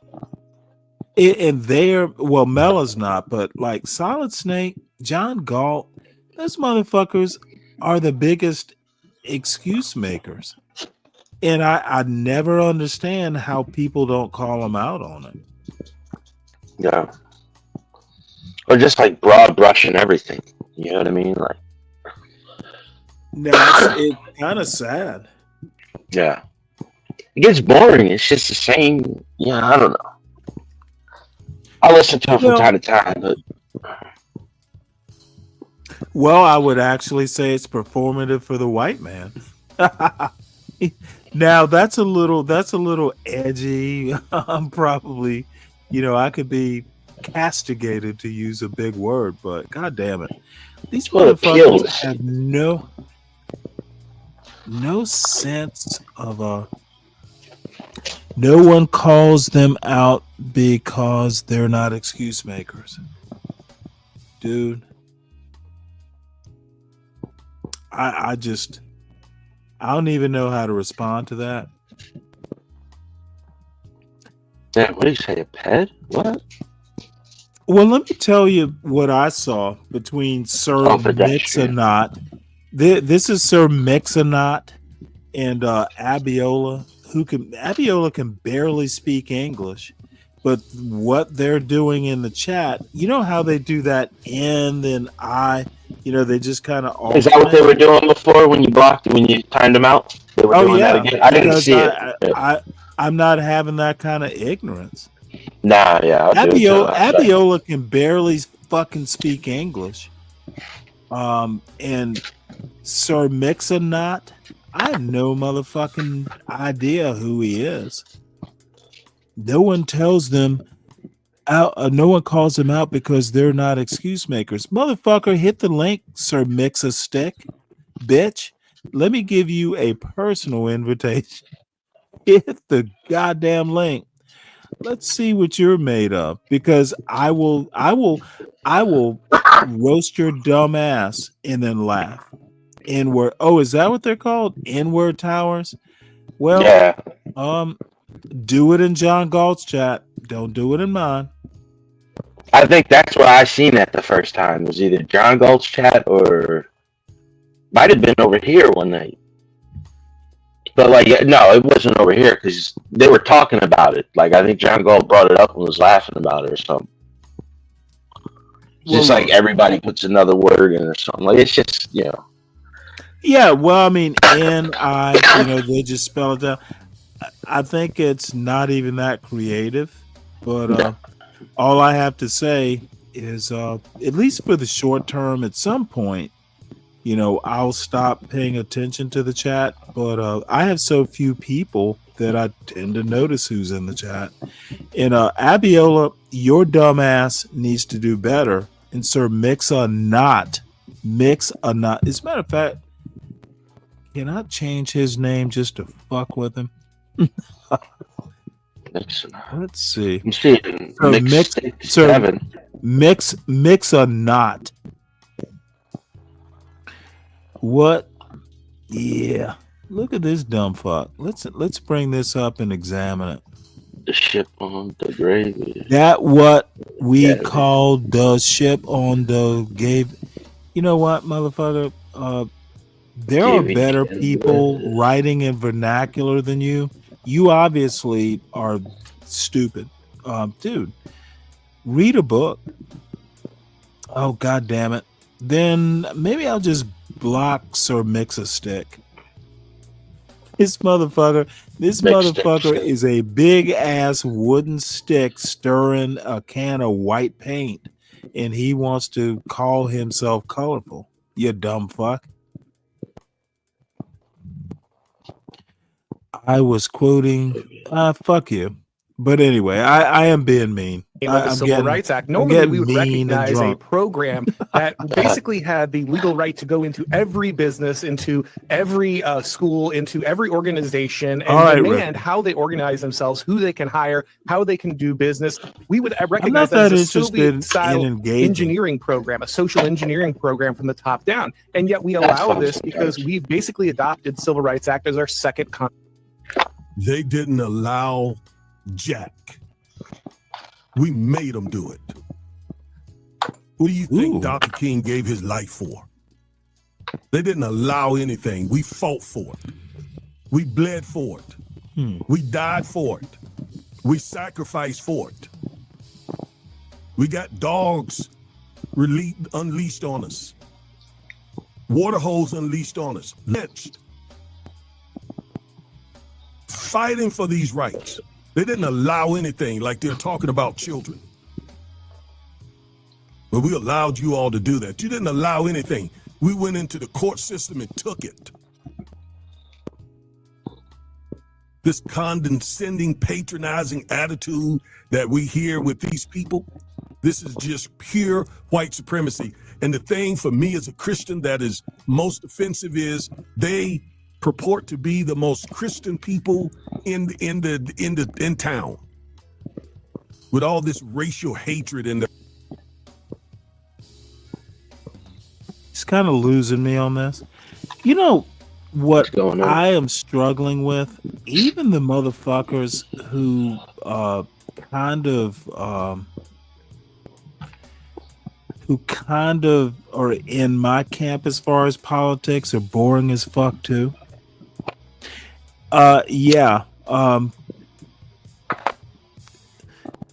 Sir Mix-a shit, are you calling me condescending? Answer yes or no. And then I think I know what your answer is going to be. And then I'll tell you about condescending. Dumb fuck. You're not that bright. So I have a choice of watching commentary on Black Reconstruction, W.E.B. Du Bois, or we can go to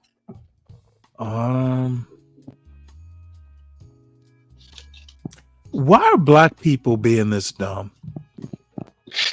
That part I do not understand. What do you mean? Well, I think that you know what? There is no topic except No, I'm saying like what are they dumb on the most? Like what do you feel like black people? Because I got a list of things. Like I think every group has that little niche where it's just everybody does. Yeah, well, it's group, not a niche, and I think in the let's have a look at this. And I just had this thought watching Sharon.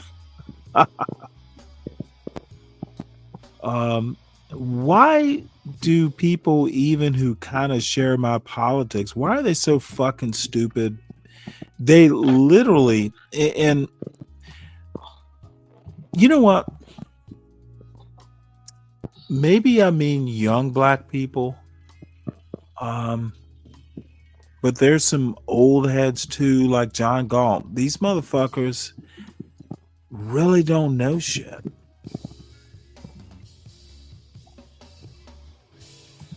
It ain't nothing wrong with looking for a mentor. Finding a mentor is a very difficult thing to do, especially if you are in an area where it's tough to find productive men. So I could understand looking for mentorship. I could understand looking how to. Okay, these dumb fucks have been talking mentorship forever.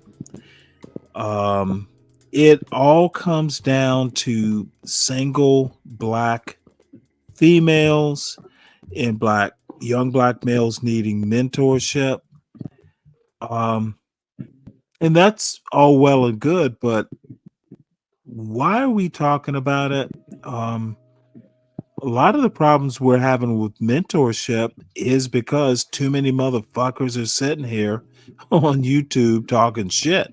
Why is this young black man talking mentorship when he could be out mentoring?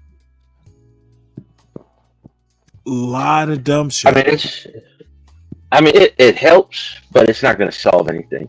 You know what I mean? Like it's good. It is good if you can mentor somebody, especially if you know the kid don't have a father figure or a male role model. It's always good to be, that type of, a figure in somebody else's life. But there's a lot of different steps to it, to help a kid that's going through some stuff. It's not just like mentorship's going to solve it. And there's other ways that are just as effective. Yes, it's much more complicated. Look, American culture is literally not set up to mentor young black men from a single mother household or a single household in general. There are really problems if if 80% of black kids are being raised in single mother households, besides talking about it and telling us what the problem is, who's fixing it? Who's solving it? Who's solving for the 80%? No one is. The politics is talking about it versus solutions. And we promote you know the what? worst solutions sometimes. You know what? You don't have a solution until you try and solve for a solution. I don't think the John Galts, I don't think the Sharon Bracy's, there's not a motherfucker I have heard who is a black male try and solve for problems. What I hear is them talking about the problems. Literally. Yeah. I have not heard a solution. But you know, if you got the right that's fine. audience, There may not be solutions, but we're not even discussing the solutions.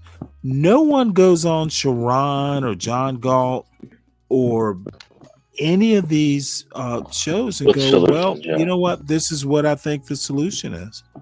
That's what I'm saying. Yeah, like there's not enough of them. There's a lot of people who could point out the problem, but nobody's saying, well, what if we tried this to solve it? You know, and then have somebody come in and argue that. Well, here's the other thing, though. And John, half the people describing the problem caused the problem. I'm sorry, I missed that last point, Sam. What'd you say? Half the people who are saying it's a problem caused the problem. And I'll tell you what I'm thinking of.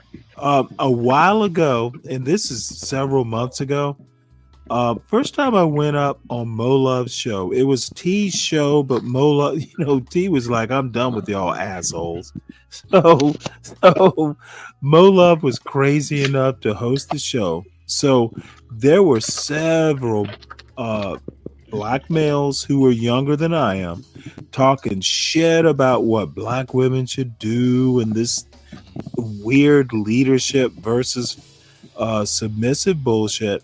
So I started asking questions like, and the motherfucker, and I'm not going to name his name, but this motherfucker was talking all kinds of shit. So I started asking him, well, how many baby mamas do you have? And this he was literally acting like he was married for 20 years and talking shit. Motherfucker, I just fucking destroyed his ass. I just asked a question and went from there. There are a ton of these OGs talking about what YN should do, and they cause the problem. So, you know, you could go, and I hear it, you know, the boomers cause the problem and all this shit. No, if they cause the problem, that's fine. But they are not offering solutions. And I have a person in mind, and these motherfuckers who call themselves coaches and talking a bunch of shit, they don't have solutions. They describe the problem, and I don't see how that's a solution. Yeah. Now So many talk channels about that the do the problem same all thing. you want, but don't act like you're solving anything. I think it's just, you know, and then like it'll be the same problem, and then you have so many channels with different perspectives. But again, like nobody's coming with solutions. Everybody has a different perspective on why the See, I problem is the think way they it all is. have the same perspective, though. Not You say always. different perspective. Well, you'll Yeah. have to help me out, but you will never convince me that Sharon Bracy really doesn't have a different perspective than John Galt does.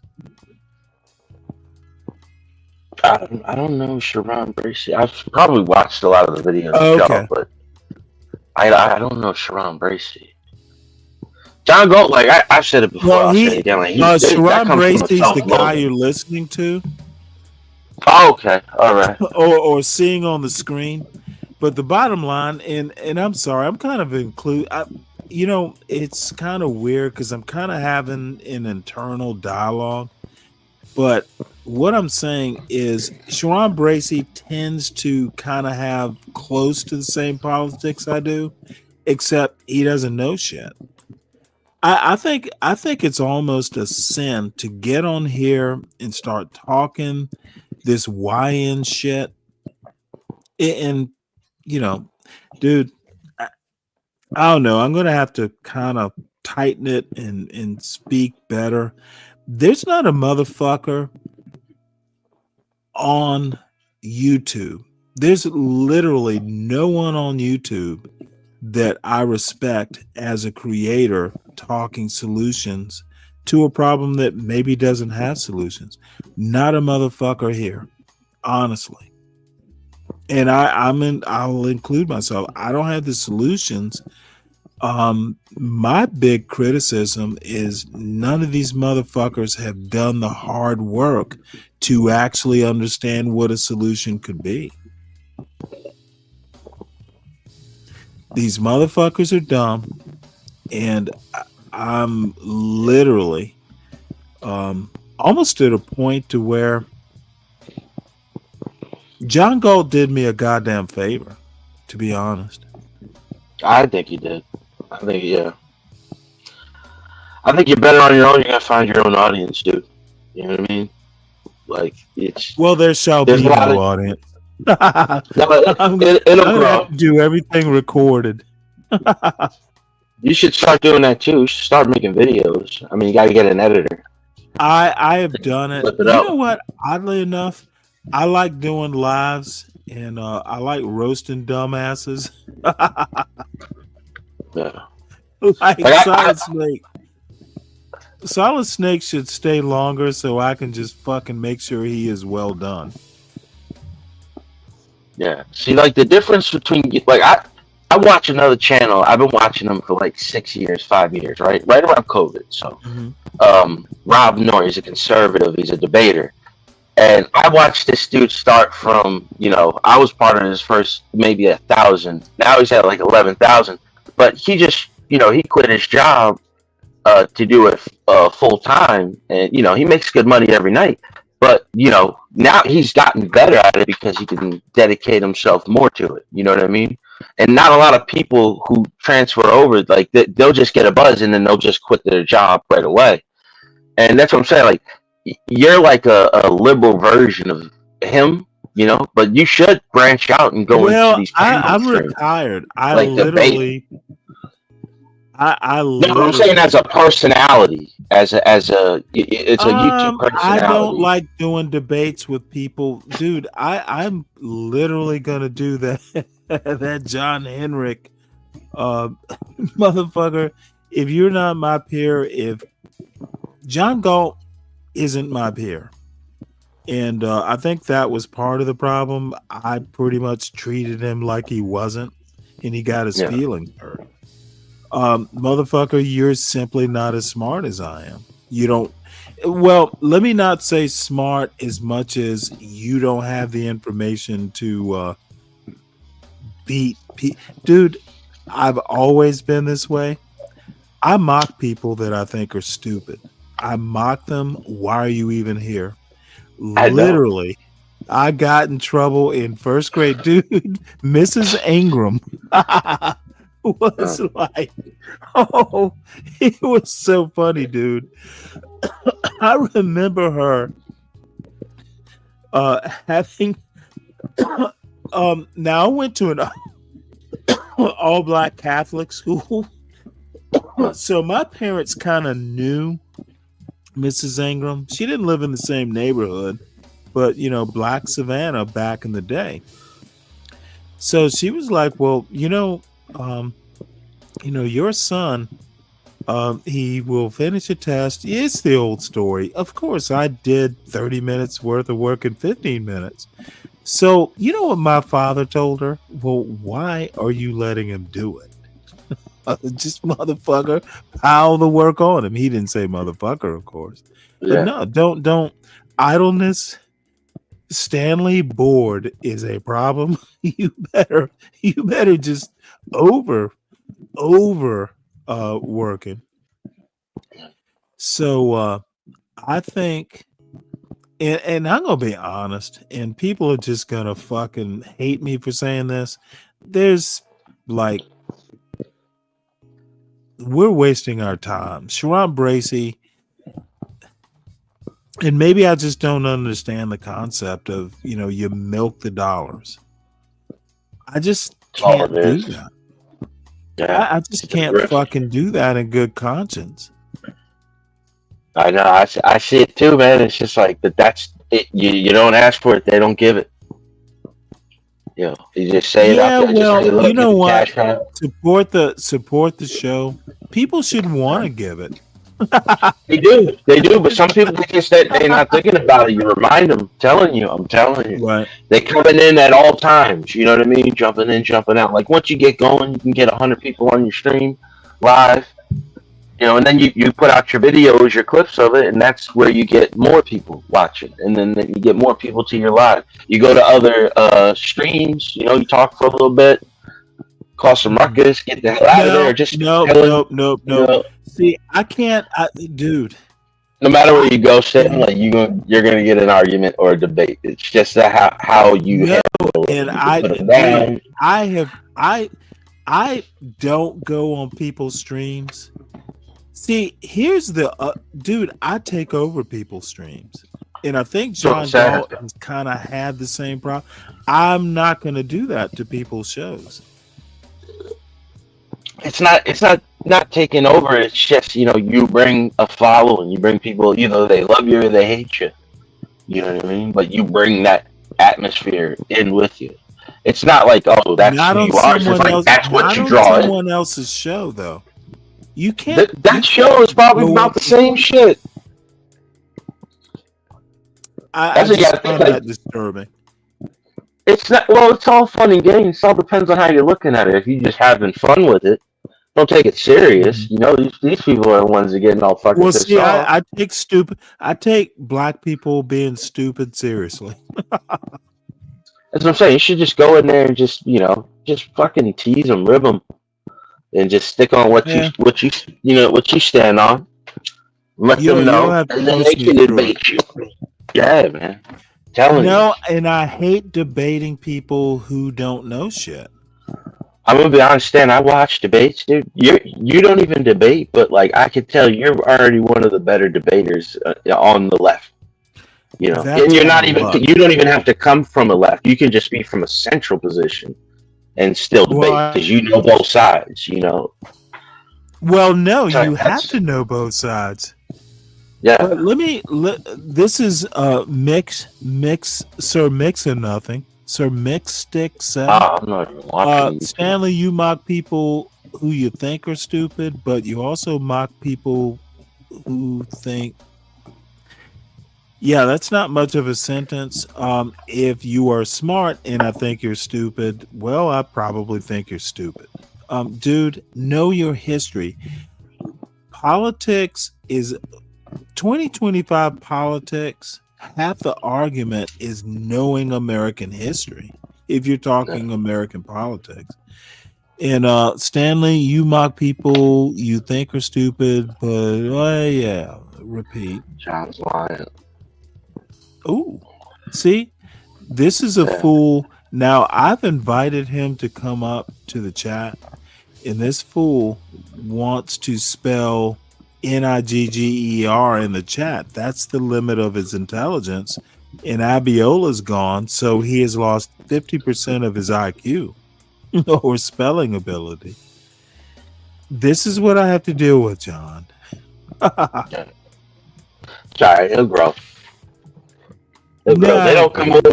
They come over, and if they stay, that means they like you, Stan. No, this Sir Mix-a-Stick is literally nipped in the bud. Like I'm looking through the chat, dude. Like I'm sure everybody in here is coming here talking shit to you at some point or another, myself included. No, you know what though? Talking shit is fun if you're one of the better shit talkers. Richard never talks that much shit, but I've seen him make a joke or two. That's Well, you know, he with a he has countering provided viewpoint. a show. He's provided a show title or two. Kelvin, yeah, Kelvin's pretty clever. Brian Nichols, pretty clever. Frost, motherfucker, hit the link, Frost. Look, there are some people who just aren't good at debating or even just do what you do. Solid Snake, I'm gonna be honest. I'm thinking of just banning Solid Snake for his own good. Jesus Christ, that motherfucker's a disaster. I'm not sure that I'm doing him any good, and you know, I'm acting like the daddy he should have had. I'm just not doing that dumb shit. Solid Snake does need new rules. People see, this is the other thing. Solid Snake didn't become Solid Snake. They treated Solid Snake like they did Angel. Yeah. That's one reason I don't like that show, man. Because they got so many like that, you know, and it's just, you know, they're all coming in there dropping the N-bomb, saying crazy shit. Some of them, I mean, they're not, I don't know. It's just weird, you know, it makes it weird. Because then the other dudes are talking shit to them. I heard somebody heard from moderating. What is it? Hey, Richard, I have to ask you a question. What the fuck is up with Innate? That motherfucker, like a couple days ago, man, he was so rude. I should have taken a screenshot. That motherfucker, I was surprised, and I hope he was joking, but he didn't seem like he was. He basically said, your show sucks. Everything sucks. And then said, you're a dickhead.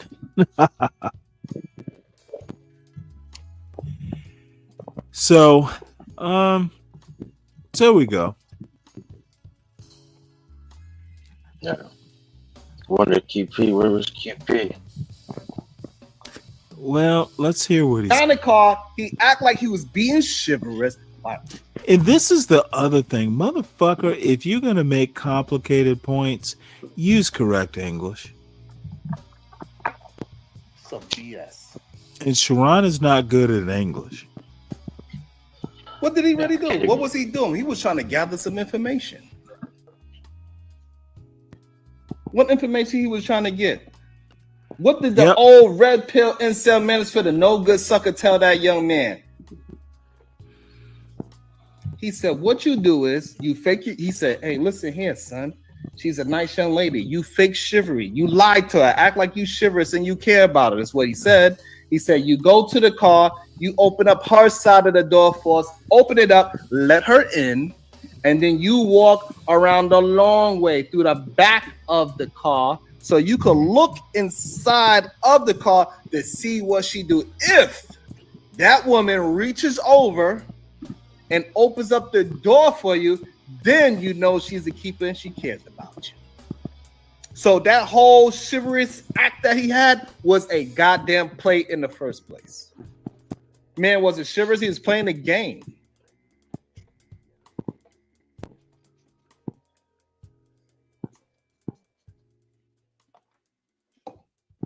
And that's a problem with a lot of these men. Still, after they get to a big ass age, they realize that they could do better. They still don't want to do better. They understand what they got to do. They understand how to be a better man. They actually go inside of YouTube and type how to be, how to make, how can I build bigger muscles? How can I be more stoic? How can I have better communication? How can I dress better? How can I smell better? They say all these things, so they already know. Well, the problem is none of this he knows about. And I just saw a show start up. So that shit just hurt my head. Yeah, Sharon's a good guy, but he doesn't know shit. He's talking about stoicism. If I stopped him and asked, well, what is stoicism? The motherfucker would fail. And see, this is what I'm talking about. Why are you talking about shit you don't know? And I don't know for in detail, but I've heard him talk for quite some time. But there is also a white version of this. So there's This actually something I motherfucker's like a moron to talk too. about, Or Orthodox guy. and it He's a just popped in my fucking. head 'cause I saw Now this here randomly is going. the wonderful thing. This motherfucker literally has made the point that he is as smart as I am, but I'm older and wiser, so I know a little bit more. This motherfucker is literally uneducated. And this is literally white supremacy. He is the closest to white supremacy that I have come across in quite some time. This motherfucker, dude, I had a better education in 6th grade than this dumbass did. He can barely speak English. I've heard of him. I've never watched Sorry him. to be so mean. I'm never sorry. watched him. Yeah. Well, no. I'm not saying that he's not entertaining or stuff, but I've heard him on here. Oh, you know what? He and I think he's a good kid, but the comparison just made me laugh, and I didn't even push back. Yeah. But I also want to point out innate ways. Who has problems of his own, apparently. I don't know if I've ever So heard him talk. I'm gonna fuck with it. I have to fuck with an innate ways. Was he got a channel too? Who, innate ways? Yeah, he puts out his own stuff. I have no clue. Probably not. Huh. Just another troll.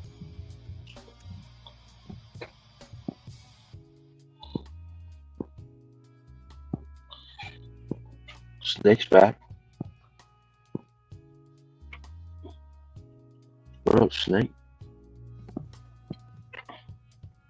Snake, you know where the goddamn link is.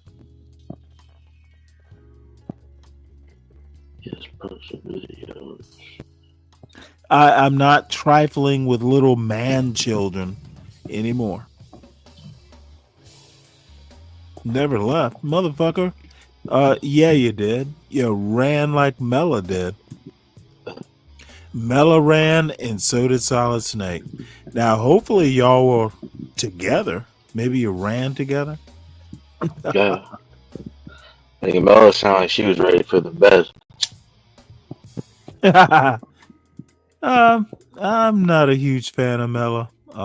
She's not that bright either. Yeah. I don't know, man. Anytime it's just. Oh, I do know. I've run into. Not only is Mela not that bright, she No. has. Well, no, I don't disagree with you. I'll just call it as I see it, or surprise me.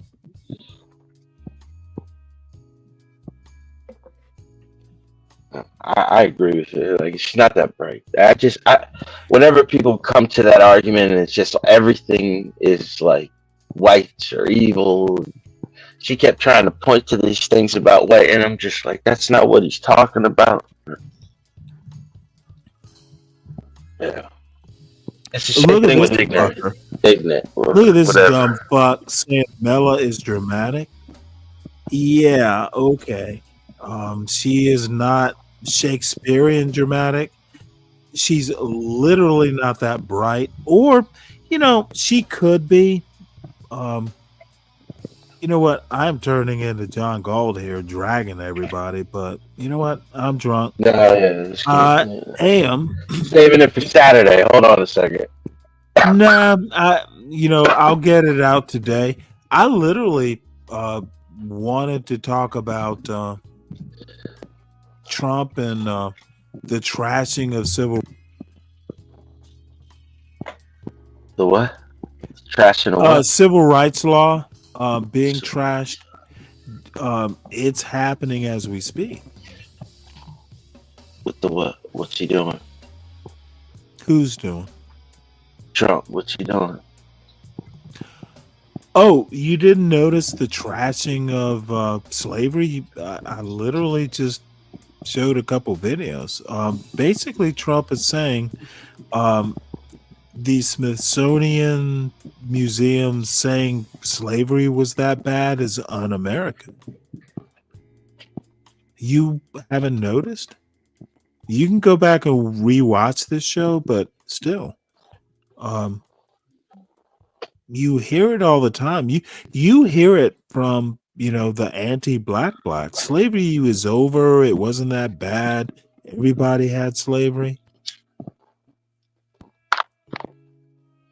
Well, there was different types of slavery in different parts of the world. Yeah, I don't give a fuck about that. No, I'm not talking about that. Yeah, like the American slavery. Hold on. I also made the point that American slavery was legal. If you don't think that's bad enough, explain Jim Crow. Explain and it was chattel. that. And it was chattel slavery. What I need fools to do, slavery was legal, as brutal as it was, but explain Jim Crow. America fought a war to... No, America did not fight a war to end slavery. It became a war about slavery because, ending slavery would weaken the Confederacy. Fine. That's a separate argument from what I'm trying to ask the Nightshades and the Whiteshades about. If slavery, according to Donald Trump, is being overhyped as cruel, explain Jim Crow. None of these motherfuckers want to touch Jim Crow because you'll lose an argument. Slavery was legal. Explain Jim Crow. John Galt can't do it. Solid Snake can't do it. Like they give a fuck about black people and history. I don't. Hey, let's not talk about slavery. Let's explain why Jim Crow was literally created out of nothing. Yeah. Or even just the removal of the senators and Congress, the black senators. They don't care about any of that. No, I'm just saying, like, it wasn't just Jim Crow. It was a lot of shit. You know what I mean? Like, it was a lot of different ways. No, all of it is superfluous. Let's pare it down to the basic argument. Let's hear a dumb fucking coon ass Solid Snake, SKC, all these motherfuckers who want to take and cradle the little white children in 2025. We don't want their feelings hurt. Don't talk about slavery. Talk about Jim Crow. Why did it happen? Why was it created? Dumb fucks don't know. And they can't explain it. They don't want to talk about it. They just want to tell. They want to talk Lindy Lou.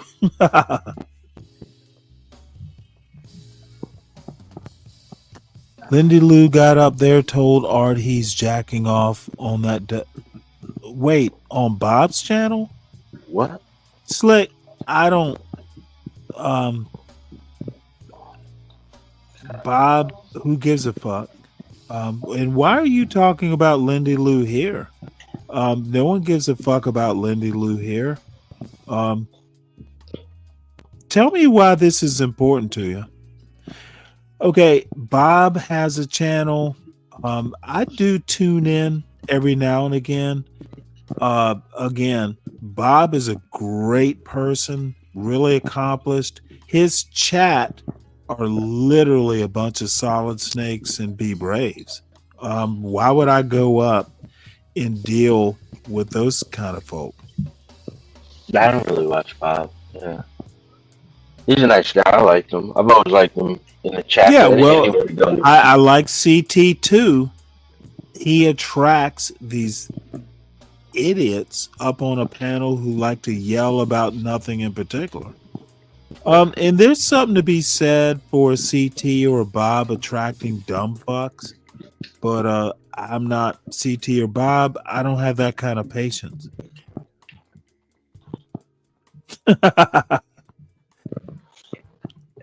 Well, Richard, some people like watching it.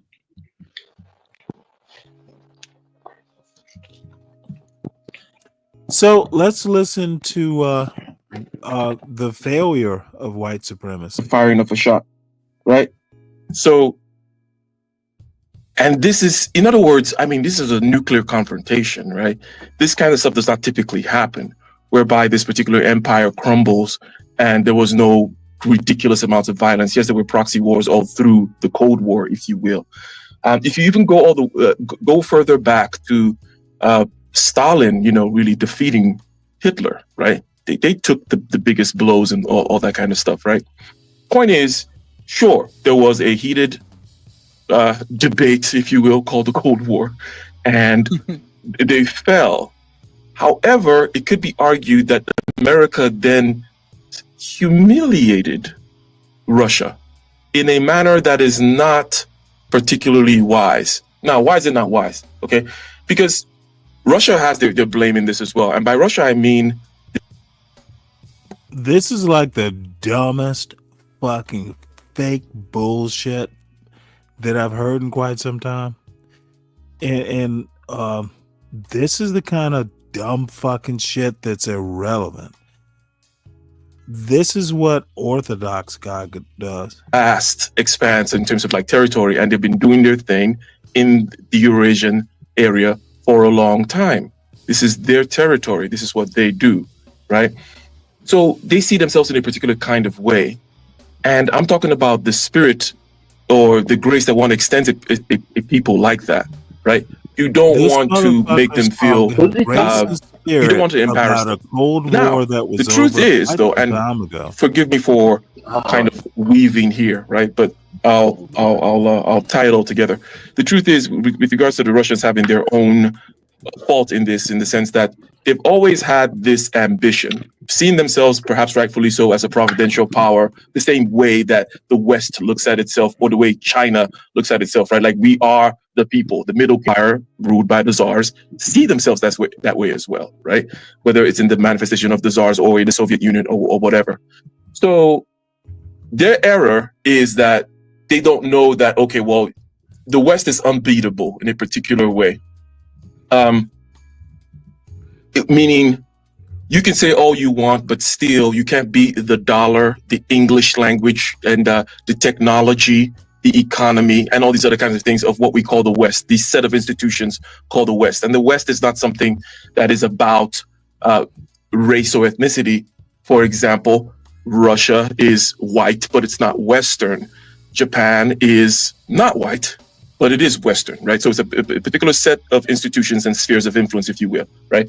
So Russia needs to calm down regarding the fact that the West is just too strong to beat. But the West also, having secured this victory without any catastrophe, should have calmed down and not embarrassed the West, Russia, by continuing to expand NATO in a way that was just kind of crazy.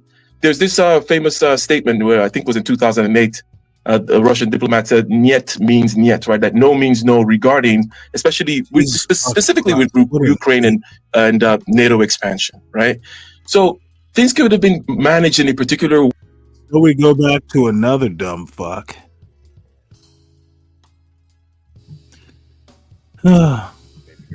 Baby girl says,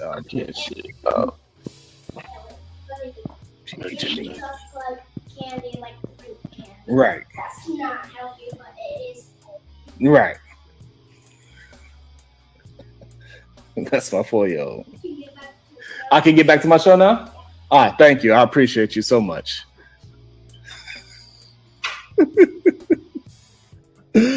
And we know those 300,000 black women was holding his, helping holding his damn country together with coconut oil and a goddamn prayer. God damn it. Fire them. Now the whole damn timeline going to collapse, right? Now let's talk about the unemployment, right? The national rate is low, right? They celebrate it like it's goddamn Mardi Gras, but black unemployment is still high. They like, we hiring, but not you high. We ain't hiring you though. Like we see a bunch of these goddamn ghost jobs that's out there in the world. We see them. All types of fruits. It's a mixture of fruits. Cause I gotta that's where I spend most of my goddamn money at. Now this dumb fuck is talking about fruits. Because I gotta eat them. First thing in the morning, I eat them. I don't even know what he's talking about, dude. He's just drifting. Apples, cucumbers. Oh, don't worry, he doesn't Grapes, either. Depends on the season. I think we headed into grape season right now. So now the grapes is pretty good. I don't like strawberries though. Me personally. That proves you're playing a fire. And like at this moment right now, for a lot of people, America job market is like Tinder. You swipe right on Chad, you swipe left on Jamal. Sorry, Jamal. We're looking for someone with a little more synergy.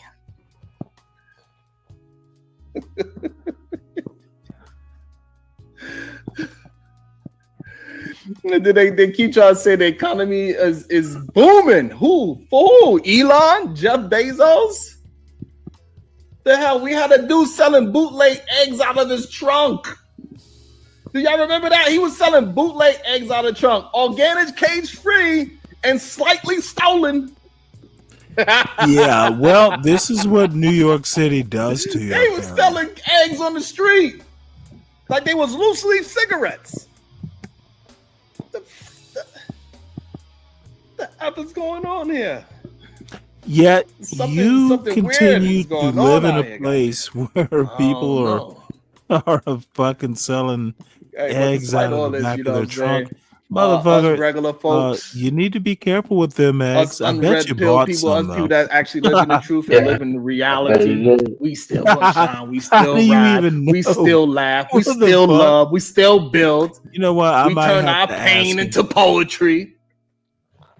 Some people turn their struggle into soul food, oppression into art. Yeah, all that happened. We made jazz out of trauma, hip hop out of heartbreak. We made Wakanda out of West Baltimore. God damn it! What the hell y'all talking about?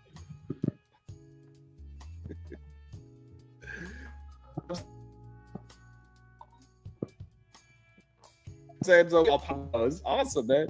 Well, I asked him how many dozens did you buy, Sharon? Let's see. Let me do this. Let me do this, because y'all be thinking I'll just be saying stuff just to be saying it.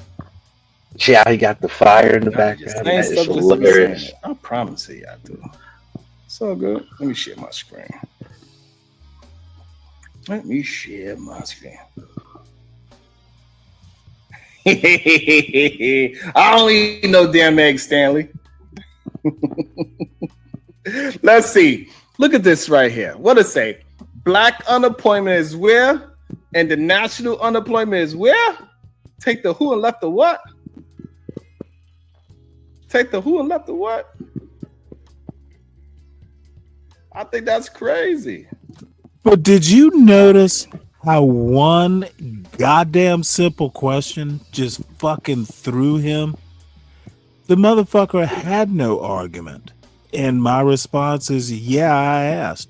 Dude, these are weak motherfuckers. If my dumb ass can throw him off his game that easily, he's not that bright. Dude, I'm a motherfucking dumbass.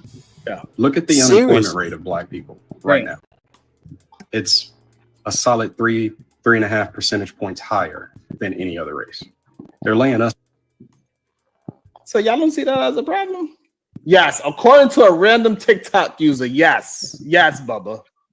Yes, look it up and prove him wrong. Seriously, this is not This motherfucker is And if just it a comes out that he's a left-wing liar John and he's Galt. wrong, then we call him out for it. Seriously They're attacking dumb. us right now to Seriously take away our not jobs. They're understanding criminalizing being American homeless because they culture. know Just a lot of us are check seriously to check. They're problematic. taking away our health care. They're making food This more is where I expensive. get so goddamn And then frustrated. they're firing The us. motherfucker doesn't know shit. Why do you think that is? Like I said in my previous video, I got let go in February for saying that I'm only going to work my contracted number of hours, which was 35, and I had been working 55 to 60 hours a week. It's not even a joke. There was This a is report that I so saw where disturbing. over a 3-year period, over 80,000 resumes had been sent in, and black sounding names received 35 to 45% less callbacks To this than day. the other race, which was white. Y'all know they're firing black people and people of color first, right? Whether it's the To this day. To this day. I don't know why y'all be playing. That's to this day, bro. That shit's still going on, man. That's to this day. Deontay Wilder. Y'all don't find it weird that food is going up and jobs is going down? You don't think it's weird that homeless is getting chosen and proven to be a crime now in a certain part of a district of Columbia? You don't think that is weird that they also harassing certain people that live in the projects? So that not only they're gonna raise up everything, like you can't even buy a house right now because a house that is ran down, raggedy, a hole on the goddamn roof is $1 million. Unless you go somewhere where it's nothing but farmland, where you ain't gonna have no job, you're gonna have to do nothing but homestead. Where's he And hopefully from? New you can York? find somewhere to sell your goddamn eggs to the goddamn man that's selling eggs on the corner. Being homeless is a crime. This is what Bubba is saying. And now they also pushing the fact that, hey, listen, this man he was in tech. He's been laid off since February, he said. What he gonna do? He don't seem like a man that is trying to live off the system. He doesn't seem like a man that is crazy. So if this man become homeless, and now that changes the whole narrative of that everybody that is homeless got to be something wrong with them.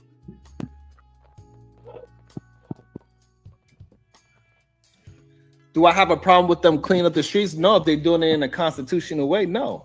Okay, why the fuck is he acting like this is some surprise?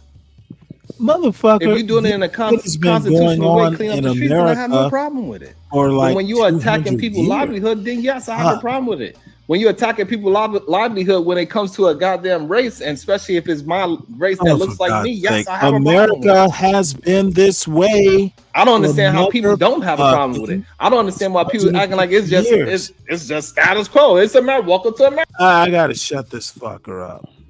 Thank you. Again, describing 250 years of history is uninteresting, motherfucker. And dude, he kind of is on my side of the aisle. This is, dude, there's not a motherfucking black man who can talk politics, and there's literally no one who can do it cogently. John Galt, motherfucker, his head is so far up the ghetto's ass. This is my frustration, motherfucker. I might just have to make a whole sector that I can exist in. Dude, Sharon is a moron. Well, you know what? Let me not do that because he is actually a friend of mine. That is mean. Sharon, I apologize. You just don't know what I know. And I'm so disappointed in black people, at least in this sector. Not a fucking one of them does hard work. Not a one of them. You go day to day, and if you don't have time to fucking read a book, because Sharon does work a lot. He is a family man. This is where I am literally just fucking verklempt.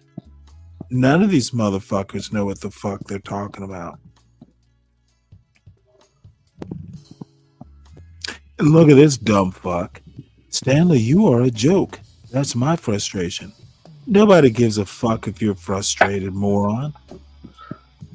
Solid Snake, you are in my fish tank. You swim over to a Whiteshades. We can't control others. That is true, Slick.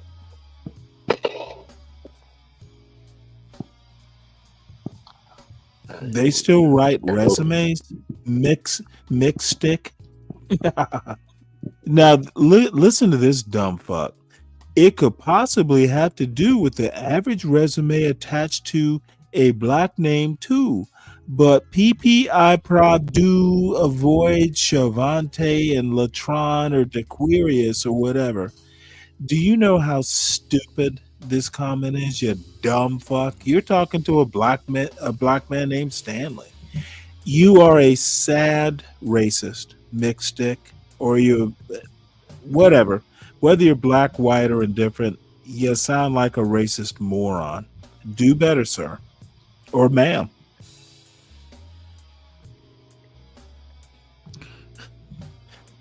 Motherfucker, chef. Chef no burger buns. That's what I'm going to call you, Richard. Chef no burger buns. Oh, see, now, motherfucker, let me tell you what my results are, you goddamn idiot. Have I built anything?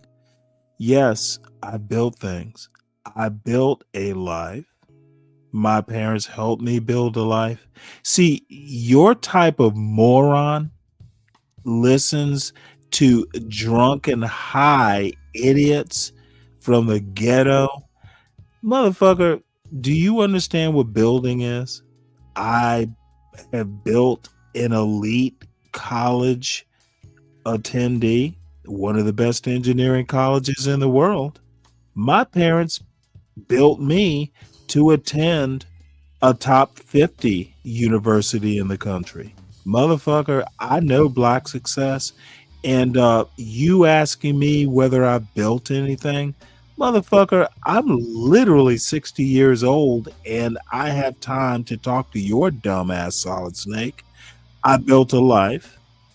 I literally don't need to build anything more. Solid Snake, take that vacuous, flat bullshit, that anti-black racist bullshit, and anti-black blacks like yourself don't build anything either. You build problems for yourself. It's always the motherfucker. My son has never been in jail. I don't have a baby mama. John Galt has like baby mamas out the wazoo. I don't have to work because my son is self-sustaining even in college. Solid Snake, you're a failure to the black community. John Galt is a failure to the black community.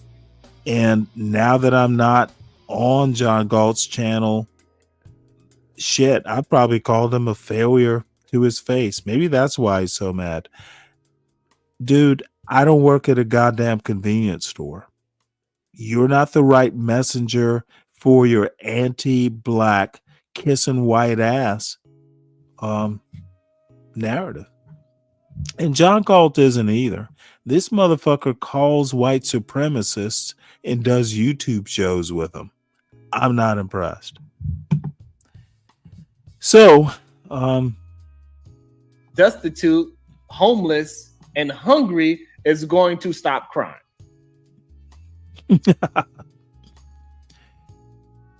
I don't know. I don't know. Let's see. Let's see what the just a question of degrees. Let's see what but the for the most part, whites are doing. the system works by mimicry of hatreds and mimicry of desires. So it's not a question of, oh, let me think back and create context and all this bullshit I've been saying.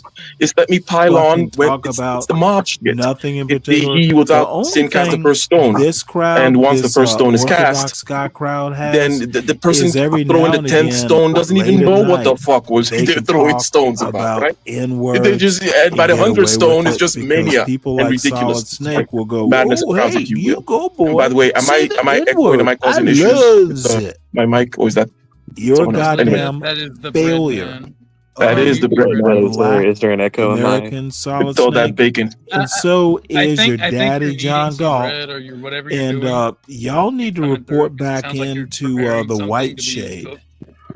No, That's where I'm you're not. welcome. I'm just sitting on my I'll couch. It just might be my abuse your fan, dumb ass but in I my don't know. chat. Is it any better now? Motherfucker, I built No, I you. think it's I yeah. literally built this It's all good. channel It's all so good. you But can yeah, come just to land the up plane and on that. seem horrible. I believe that it should be Motherfucker, always you can build shit restated, without getting renoted, your and hands make dirty, sure that you it is dumb part of your son of a daily bitch. understanding And regarding here, human beings that they're not thinking, they're piling on, right? you And should be able they're to. just going to continue doing this kind of You're thing. just And hearing them in the this person background. You today, gotta it's the mute next them. thing tomorrow, and they're going to, and what sounds like thinking, in other words, you're a Russian I don't shill, hear you them. know, you're putting, There you go. Can you Yeah, hear couldn't me hear now? you. Yeah. I've been trying to tell on you. your end. Did the chat? Pause the video. Well, Yes. here's Sorry. what I have to say. I'm tired of hearing Solid Snake asking me what I built. Motherfucker, I pay to have things built if I need to, but dude, my father and I, when I was a teenager, I know how to hammer a nail, dumbass. And better than that, I can motherfucking afford to buy nails and hammer them if I want to. Dude, you're talking estrogen while being a failure spelling estrogen. I don't work at a convenience store. What have you built besides failure? And John Galt, what? How many baby mamas? My lovely lady Lisa is not my lovely wife Lisa. Anyone ever notice that? And I would be blunt in my opinion of his fucking ghetto ass. That's why he would get upset. So anyway, we can move on. When I'm on here, I don't convince. I could go on diatribes. I could put dossiers together. I could put together a research paper. Oh, by the way, like to explain to people and Saturday still be I'm right. going It doesn't to matter. be testing Most EV people, I would say Mux, 97 because I'm plus % not of all people that on the happy internet with StreamYard. are not there But, to be right actually back. know or discuss anything in a So, good faith manner. he's They're talking. I there to muted me. spew their own bullshit because they're autistic and they have no Let me friends. drop out and come So right they back desperately in. want No, someone to hear you're the good. bullshit It's in their just you gotta brain. mute him. Well, Like, no, that's I what- and can't so hear. I you can't don't hear the conversate video. with people. Okay. Done All right. yet. You break them down Something. and It's probably reform them in this your own this image. Bluetooth. Like Be right it has. back. That's what I'm saying. Like it's not about discussions.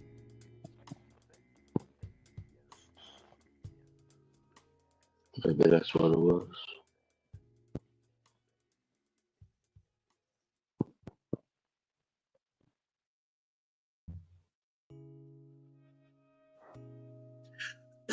Can you hear me now?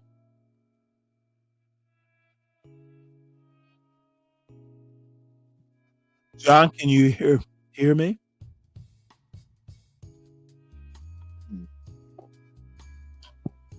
Can you hear me? I can. You can't hear me? Oh, okay. Yeah, you good. Trying to analyze. The fuck? You know what? I know where it is.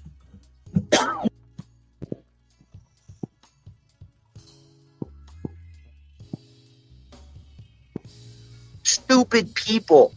Too much free time to think. People don't have like I am having knowledge all is a kinds of problems scary here. thing to give to the Let's do that.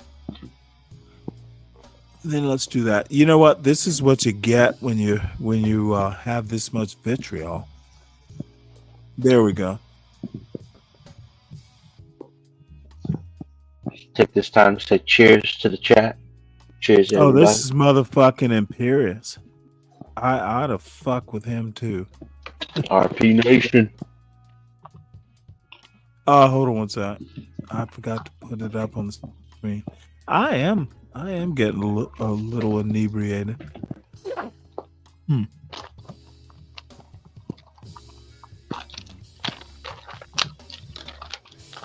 I say inebriated versus drunk.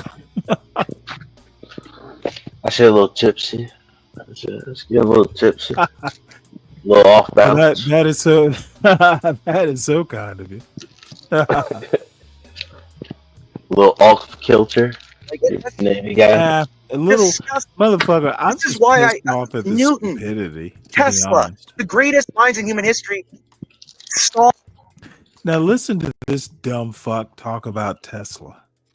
God damn it. You know, this motherfucking miscreant comes up and entertains the fucking rednecks.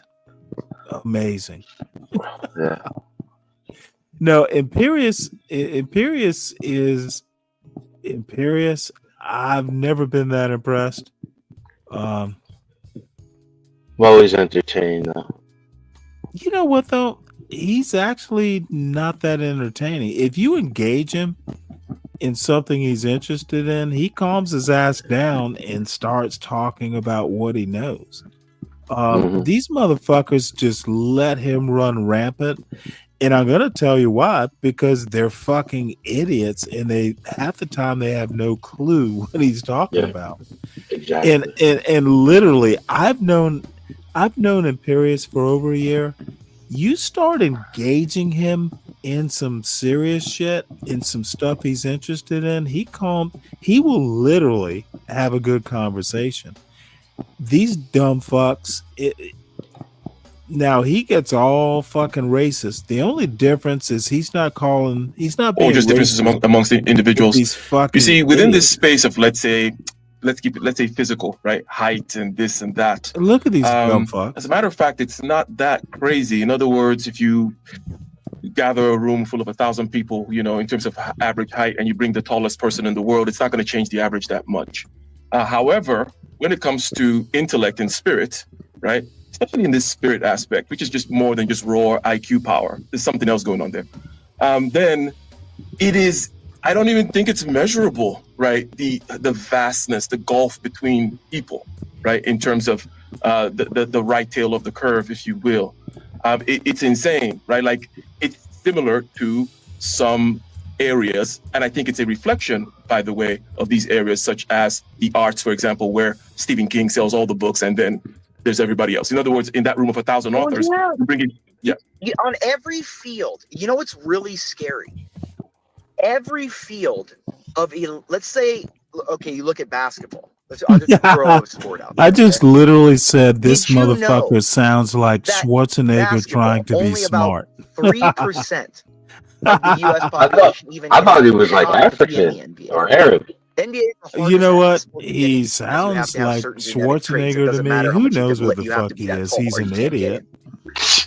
And the thing that is most funny is that even within that dichotomy of that only that little people can get in there. Lord, you know what? The awards Dumb white and fucks trying to overall sound smart. chunk of It's even worse. ability within that category is consumed by the $1,000 to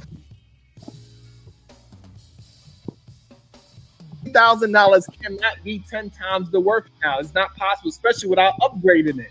You didn't make it bigger. You didn't make it stronger. You didn't make it anything. It still got that same old white stove it had 50 years ago. Fuck. It still got that same raggedy ass Home Depot door, that white Home Depot door. Now we just got a couple of dents on it. And you trying to sell that joint for 10 times the price. Talking about a lover, simple lover door. Something that we don't talk about, right? That's love. Will beard is trash. Shit like 25. Now this 40 is bucks. this is a panel struggling without Bob. You know what? This is what these dumb fucks. Bob, is the only. Look at these dumb fucks. Seriously stupid. Hey, somebody answered your question. They said, Upstairs, man. we I'm not think trying to go all the way upstairs right now. These look at this. Look at this OG with a hat that can barely stay on his fucking head. And look, I'm on my phone, so they're it looks like fucking, VIP. they're fucking like Blue Jay. They think Blue Jay is smart. Blue Jay. I want to go in on these dumb fucks, but I don't want to fuck with Bob's channel. You know, CT, if they were on CT's channel, I just go after them because CT, you know, kind of knows. Bob it's a new channel, but I want to call all these motherfuckers Nasus. Who the fuck is Nasus? Some silly bitch who can barely speak English. Is that the one on the bottom right? Yeah. She's not ugly. I'll give her that. But goddamn, look at these motherfuckers. Look at this YN. Or Given relation to look at this show. shit. So I was really looking. And You know, Art I always right looks now, confused. Art. I've talked to. I've fucked with Art from the chat. He was up on Roz's channel. I totally frazzled this motherfucker. I didn't even get up on panel, and that's kind of what I do. I fuck with people from the chat and just watch them. I just watch them, motherfucker. Y'all should never read the chat. Art is fucking unstable. This motherfucker, his beard is smarter than his brain. Seriously. Oh, that's hilarious. Yeah. Oh, you know what? He doesn't even remember me. Apparently, I didn't fuck with him enough. And you know what? I think I'm just gonna fuck with some dumbasses. Let's see what happens. You're gonna be like the intellectual Debo, just riding around. Oh, motherfucker! Dude, you don't fuck with people you don't know and call yourself an intellectual. I'm a dumbass. I'm go in there. And I see Solid Snake. Chat. Solid Snake is over on Bob's channel now too. Oh, Solid Snake is on. Yeah, because Solid Snake is a moron.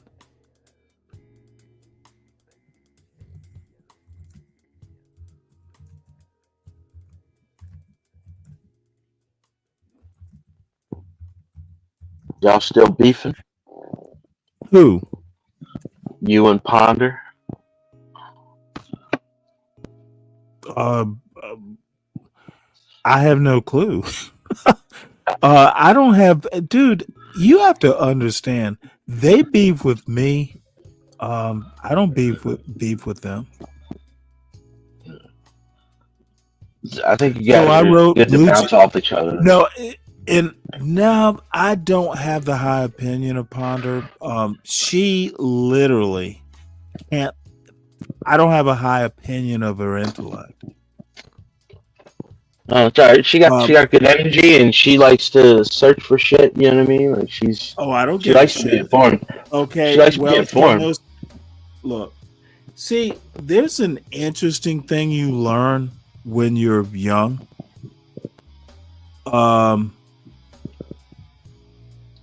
Facts are not thinking. Being able to Google something and know the facts, you have to be able to do something with the facts. Yeah. Okay, you can put tools in a toolbox. Those are the facts. But can you fix a problem with those tools? And people like Ponder really knows a lot of facts. And I have to tell you, people think I'm talking shit. Dude, I was in the Navy, god damn it. I know how to fix problems. I know how to fix problems. I know how to take facts and make them fix problems. The questions to Ponder, I honestly, she's probably good at what she does. but that's about it. She does not impress me. And let me tell you why she doesn't. She is a fair weather friend. Okay. She loves her some fucking Be Brave. She loves her some John Yeah, I Galt. don't get She's that. she's a motherfucking racist too. Okay, Yeah, I hear it. I think John Galt is a fucking racist. Be Brave, obviously, but he's not the worst. It's the John Galt, it's the CT, and I've told John Galt to his face that I think he's a racist. It's no secret the disdain I have. And you know what? I can deal with a racist, but I can't deal with a virulent racist. John Galt loses me when he takes black people down on their luck and he fucking makes a whole show out of it. That kind of fucking cruelty. He's whiter than white. He is the worst kind of racist. He's worse than any white racist I've ever met. I don't know. I think you don't motherfucking take human beings and make a whole show about how they died and then fucking scrape them up and make another show. Despicable. And quite frankly, shame on me. I had people, honestly, John, I had friends of mine. I had friends of mine telling me I should have parted ways, but I'm kind of loyal. John allowed me, even though we don't agree on politics, he allowed me to be there. And I think he, in all honesty, took a hit because I was not going to deal with echo chambers. I'm going to say what I want to say. I think John did take a hit. So in a way, it's a win-win. John's going to do well. I'm not there to tell him about himself, and no one in his chat has balls enough to do it. I don't fear idiots, and John is just a baby daddy who's a fucking landlord. Motherfucker's never been married in his life. He has some moral issues that his lovely lady Lisa, he's had a baby with her. She calls him because she probably needs his money. He's a baby daddy. And I'm surprised his audience doesn't listen. I never asked him about it. Motherfucking listen to his conversations. The motherfucker really doesn't have morals. He is the nightshade that he keeps accusing other blacks of being nightshades. The motherfucker's never been married in his life. And I'm surprised more people don't call him out for it. But he's got an audience full of baby daddies, probably. I don't know. I think he's changed a lot during the last few months. Like his opinions got a lot more. I think he's changed for the worse. I don't say improvement. I don't, I did enjoy sometimes the men on the streets, but you don't use dead bodies as a selling point. Like it would just be cringy at points. Asking him to get up and spin around. And then it's just like he has to work on his delivery. Be a little bit more relaxed.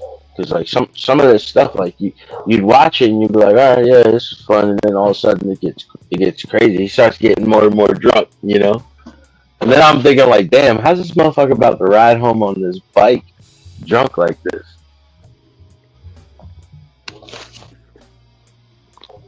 Nothing wrong with being drunk.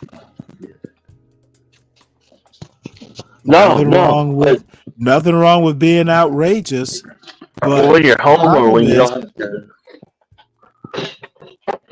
you get drunk, like you just talk shit, like he's out there like he had the kids out there with a fucking ankle monitor on, threw the thing off, and he's just yelling about it. And it's just like, man, that's a bad look. These bunch of kids, man, like, they were like 13, 15, 14, some shit like that. Well, all I have to say is when my son was young, I never had this kind of time to be drunk and high on YouTube. I was being a father. Yeah. And you can never talk me down from that. The motherfucker he's literally a YN with a bunch of baby mamas. His difference is apparently his women are okay. They're all African women. I don't know. I think it's just weird the way he talks about the black community. Yeah. And then he brings Bree Brave on as a closer to his argument. And it's like, it's never been a good look. But like I guess they click together. You know what I never understand, Stan? Is why did they always try to get you to go over to the Thorpes? Have you noticed that? How many times? Me? Yeah. Well, I don't think everyone was. I mean, we had that one conversation. He would say it all the time. He would bring that one conversation up all the time after that. Oh, really? Yeah, he would always bring it up from time to time and just be like, like him, he should have did this with Thorpes. It's like, I don't understand why. I only knew the Thorpes. What the fuck am I? Dude, I literally... See, John Galt falls for the okie doke. If you are white and articulate and kind of, are racist too, John Galt's going to think you are some sort of genius. He, for the life of him, is just in his own rut.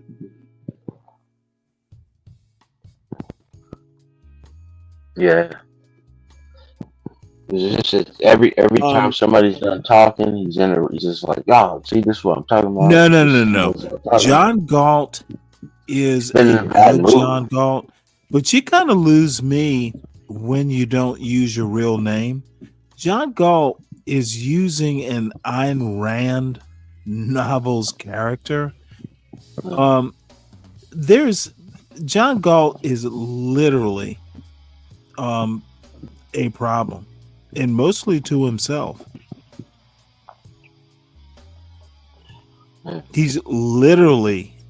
He is his own worst enemy. He can talk shit all he wants. Motherfucker. He lost me, honestly, when he was complimenting his little girl on being able to clean a bathroom good. I'm like, motherfucker, you lost me. He's raising a girl who is going to do manual labor, apparently, or this motherfucker thinks every black person should be a fucking landlord. Dude, good for him. Maybe that's the best his brain can get him. But motherfucker, if I'm gonna sit there and fucking scrape up dead bodies, quite frankly, he is the best fake black man he can be. Dude named himself John Galt is a Ayn Rand character. The dude wants to be white, oddly enough. That's why he's called John Galt. And I guess y'all don't look at the power structure to where I don't give a fuck about any of that. The dude is fucked in the head.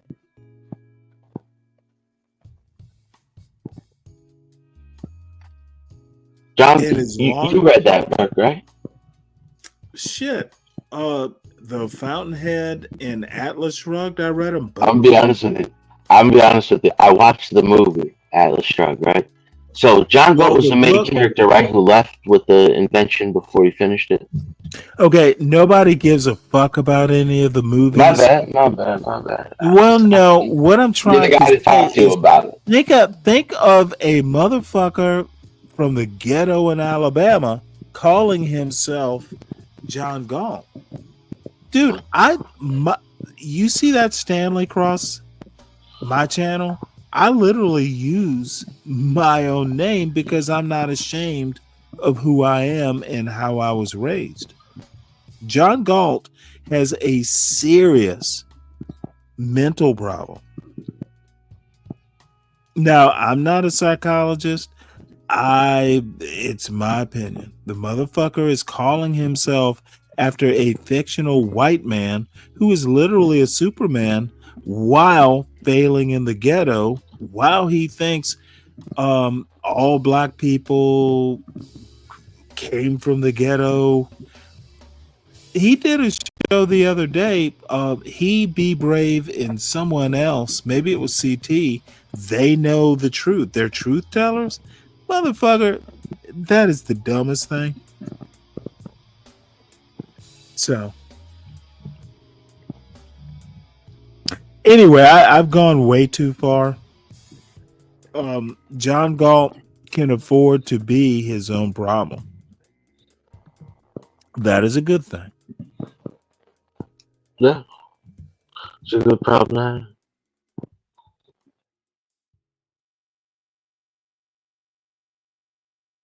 Drowning in a car accident. Yeah, I think about that shit all the time. I don't know if they're gonna. I've been seeing this right when it happened, but I didn't know if I can show it on. Now it's on YouTube. It was on TikTok or X when I see this. The Trump administration now investigating a deadly Florida crash. Oh, he did this on purpose. By an illegal Hey, migrant Lupin, I don't care. I'm being Look ignorant at him. myself. You see how I'm look kind of like it was Hold on. inebriated. Do it again. They How did do he that quit? type of stuff in their country. He was on the outside lane and he turned. Hey, Lupin, you ought to hit the link. I haven't talked with you in a while. But bottom line is, I'm kind of just going, you know what? What the fuck are black people doing? I literally can't think of a black voice of reason other than you. Motherfucker, what the fuck are these idiots doing? Allegedly caused by an illegal migrant truck driver. Oh, he did that on purpose. He did that on purpose. That motherfucker. Excuse my language. Oh my God. Getting a commercial driver's license. He did it on purpose. Sanctuary states. Look. Hey, Solid Snake, I thought you were over in Bob's chat. That's how they drive. He knew what he was doing. He did that on purpose, man. Yeah, that's how they drive, bro. Little That's bitch. how they drive. He knew he effed up. Look, he don't even care. Look at his expression. He don't even care. Now, see, Look how he looks at I don't know. No signal, no nothing. You're right, DJ. This is what I ought to be doing. 4 dumb fucks who can barely speak English, and one can't keep a hat on his head. Yes. They don't have no stop signs. They just go. All right, well, I don't know. I have 2 phones, sir, and neither of them work, Solid Snake. Really? And, sir, mix a dipstick up your ass. No one knows though you is. What the fuck? No one knows though you is? No idea what that means. Oh, is that oh, we ought to blow that up, Richard. That's a fish, right? Well, let's see what we got here. What'd you catch? Is that a peacock?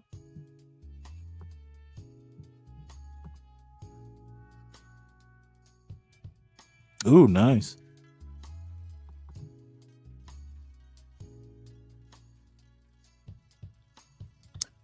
On a Rapala. Nice.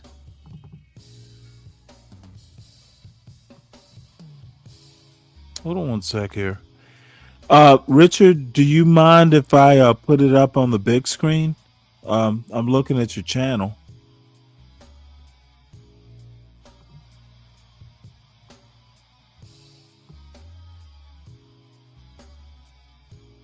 Pulling out that Rapala.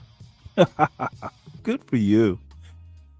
When did you catch it? Is this a recent picture?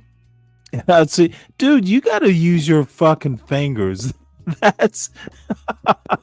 Dude, you got to lip that fish with your fingers. Got to get some calluses on those thumbs.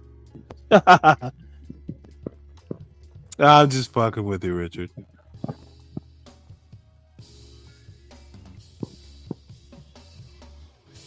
So I don't know, John, we are going sideways here.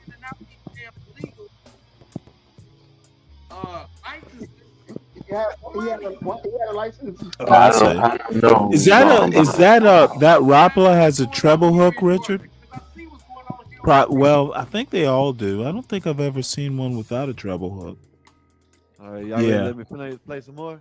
I got you, Richard. Yeah, man, play that shit. Okay. I'm sorry, John. I got you, bro. With the details. Good morning, Lawrence. Transportation Secretary Sean Duffy has launched a new investigation into this. Oh, okay. So you take off the trebles and put them. Okay, I got you. States had followed the rules, the driver would have never been behind the wheel. It also says the driver responsible for that fatal crash that killed 3 people. Quote, the driver failed the assessment, providing correct responses to just 2. That's wild that he made that U-turn. That's Skywalker. Hey, he looked like you, or he looked like Rich. I do my thing. I just do my thing. Yeah, these motherfuckers are just horrible people. Transportation. God damn. This is why I don't go on that panel. Fucking morons.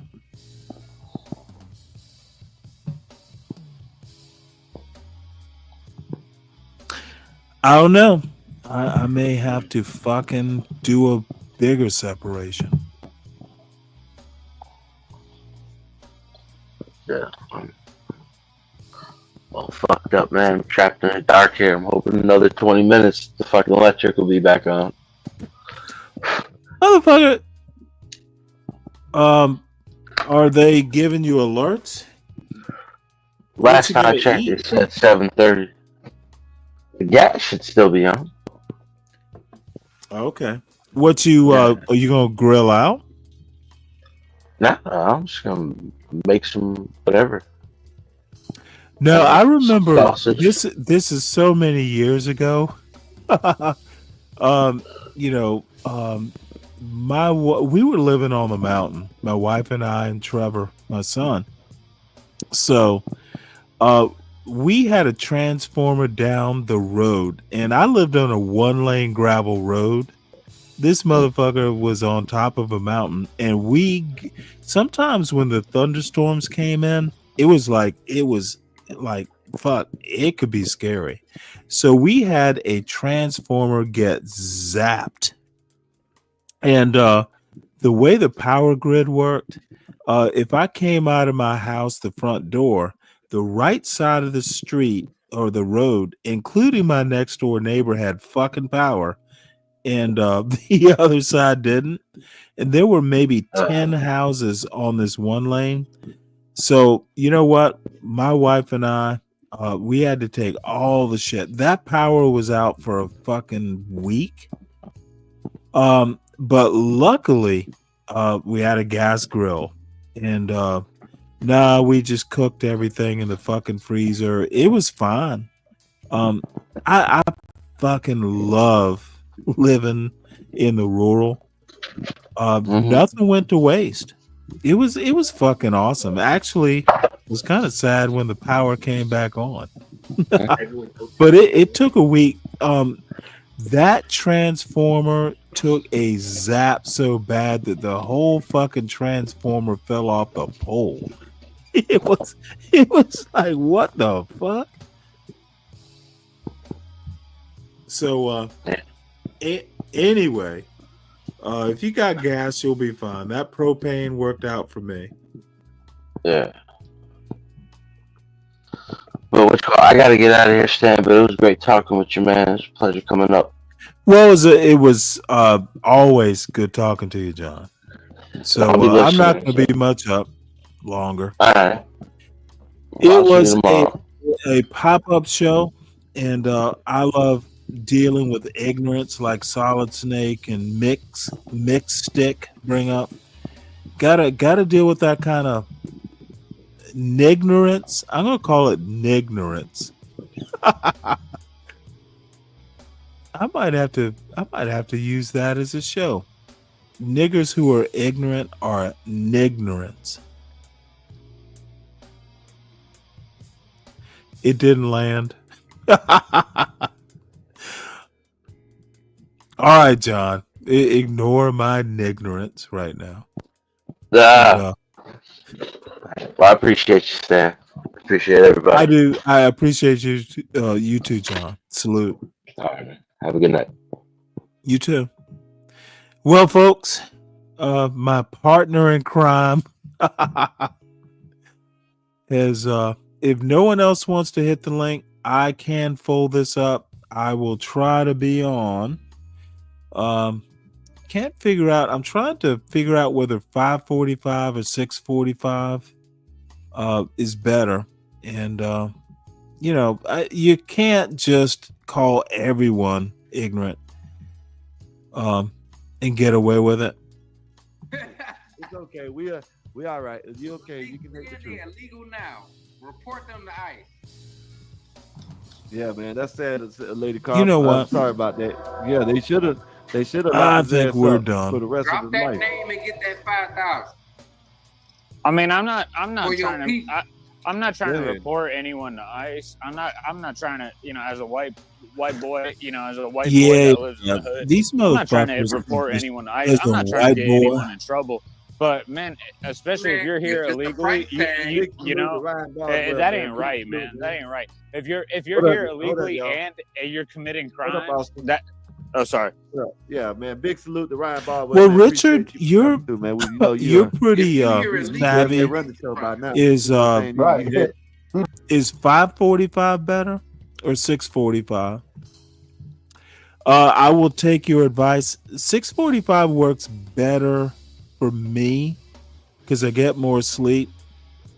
But I also look at the numbers. Actually, I can look at numbers. Seems like I lose an hour.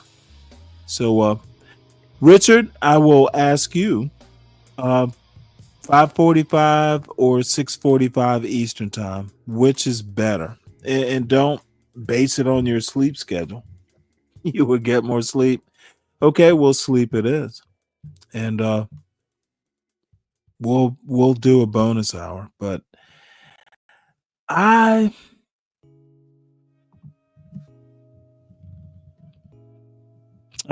nothing's healthy at 60. Health is an illusion at this point. But I will say this. My son called me today, and you know what? All is good with the world. He seems to be okay. First week of school, motherfucker is cognizant. Good to see your children or your child. I don't know, Mixed Stick. No, they don't. The only time zone.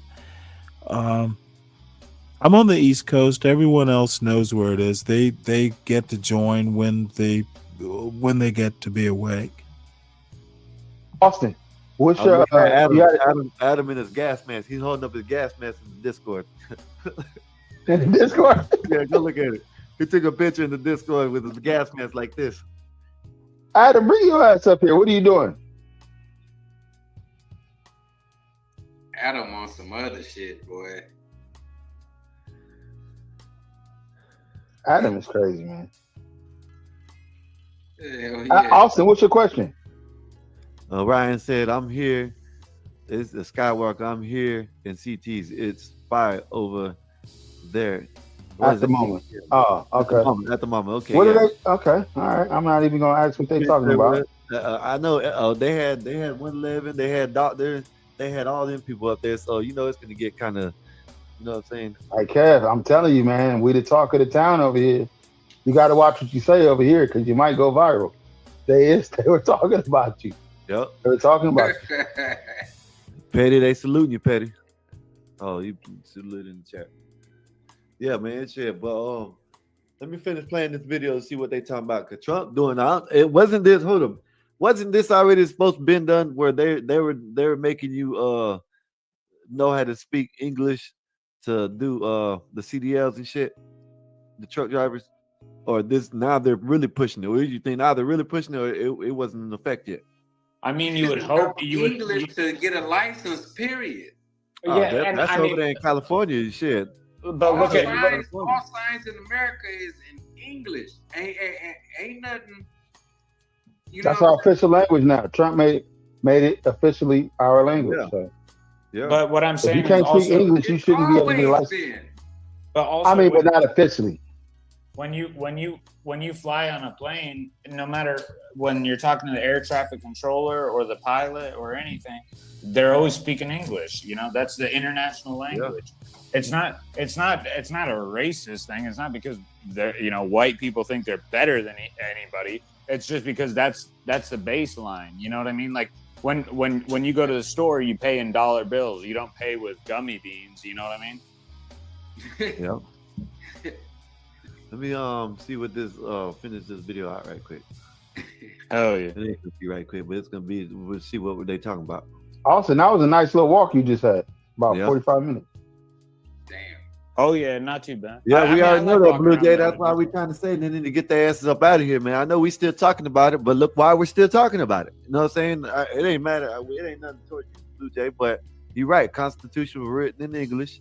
Everything in this country. Listen to these motherfuckers. The Constitution is written in English, like that is some great high IQ point. What fucking morons? Foreign language on their products, then it's up to them. This is literally the stupidest shit. Like things like road structures and stuff like that. Everything is in English, and you no. See, I agree with you to a certain extent with that, because then you got them trucking companies that are private. So anything that has to do with trucking, anything that has to do with delivery service or anything, even Amazon, you should have to learn how to speak English. That's all. That's it. You gotta learn the roadways. You gotta learn the signs and stuff. You gotta you got exactly look. What he said. They said they didn't even know my bad, y'all. Apologize, YouTube. But they didn't even know the road style. Let me finish playing this right quick. The migrant failed road sign test despite license from 2 sanctioned states. Sanctuary states. My bad, y'all. I'm reading a little bit better. Akbar is cooked. I'm telling you right now, Akbar is cooked. Let me finish. Let me play a little bit more. Here's more about the driver. Harjinder Singh is accused of killing 3 people in a minivan in Florida after you showed the video after attempting an illegal U-turn through a highway last week in Fort Pierce, marked official use only, with his massive tractor trailer blocking the highway of a 4-lane highway. And the 28-year-old illegal alien faces deportation and 3 counts of homicide. Trucking company is also under review. And guys, that accident happened just an hour north of Palm Beach in Mar-a-Lago, guys. Wow, thanks, Lucas. And we have all caught on video. Washington State is not allowed to issue a commercial driver's license to illegal aliens. They did. New Mexico failed to conduct an English proficiency test, and they pulled the driver over for speeding. Had they done that, the driver would not have been on the road. So, but both states, sanctuary states, lenient illegal immigrant policies, and the result is more death. So this driver is driving down in Florida. I can't believe this, man. These guys are flat and crushed under that car. That is just. Let me make a clear point on this. I don't care if you're Democrat, Republican, whatever. Bottom line is, this guy fucked up and he killed 3 people. So we got to think about those families, those loved ones. So bottom line, we got to hold this guy responsible, but it's evidence of a larger problem. If we got illegals coming over here that aren't qualified to be driving CDL large vehicles, to be trucking in general. That's evidence of a larger problem. Go ahead. Hey Stanley, you should do a show about how we can't speak English on your channel. Yeah, man, that's a huge problem, bro. That is a huge problem, man.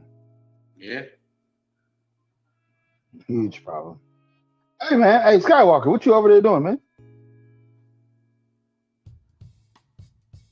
What'd you say? What are you doing? What are you over there doing? He's seeing how much the Cowboys are losing. Yeah, I know what you're doing. You watching CT's channel. No, I'm not. Bob's over there right now. That's the funny part.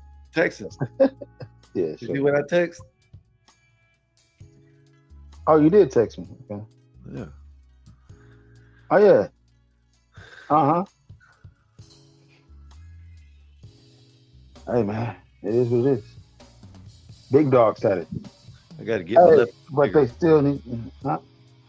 Yeah. I need to get back in the gym. I can't even flex a muscle anymore. I don't Look, do English. I as can a second fuck language. with idiots from the I do. We do over here. We don't motherfucking judge chat. people. We just hang out and chill. This is not a college course over here. This is still YouTube. We just chill out. Hey, Skywalker. Hey, What's up? I just want to say, I like when you play clips. It adds to the show. It's entertaining.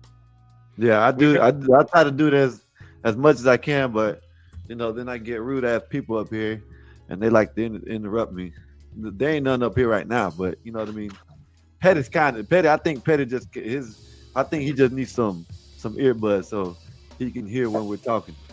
Yeah, But- Natus, my doctor hasn't released me to do like Man, I heavy, should stop do fucking certain with these workouts, idiots. So once I get released to start working out again, I'll do it. But if I die, then my insurance might not cover it. I stopped this dumb Is that fuck good in the middle of his Art shit. looks frazzled. Look up frazzled. I read it in your voice. Art looks frazzled. How many lives? He's looking it up, y'all. He's looking it up. I'm looking it up. I'm looking it up. Look at that. Look at these fuckers. I don't Let's have to look up go up frazzled. on the panel. Frazzled, meaning Yeah, T man. I don't know. showing the effects of exhaustion or strain. Yeah. Oh, what does that mean? What? Okay. Elaborate. What does it say? Showing exhausting. Showing the effects of exhaustion or strain. A long line of screaming children and frazzled parents. Damage by burning or exposure to heat. Oh, now if that's the one, that's the British one. Okay, yeah.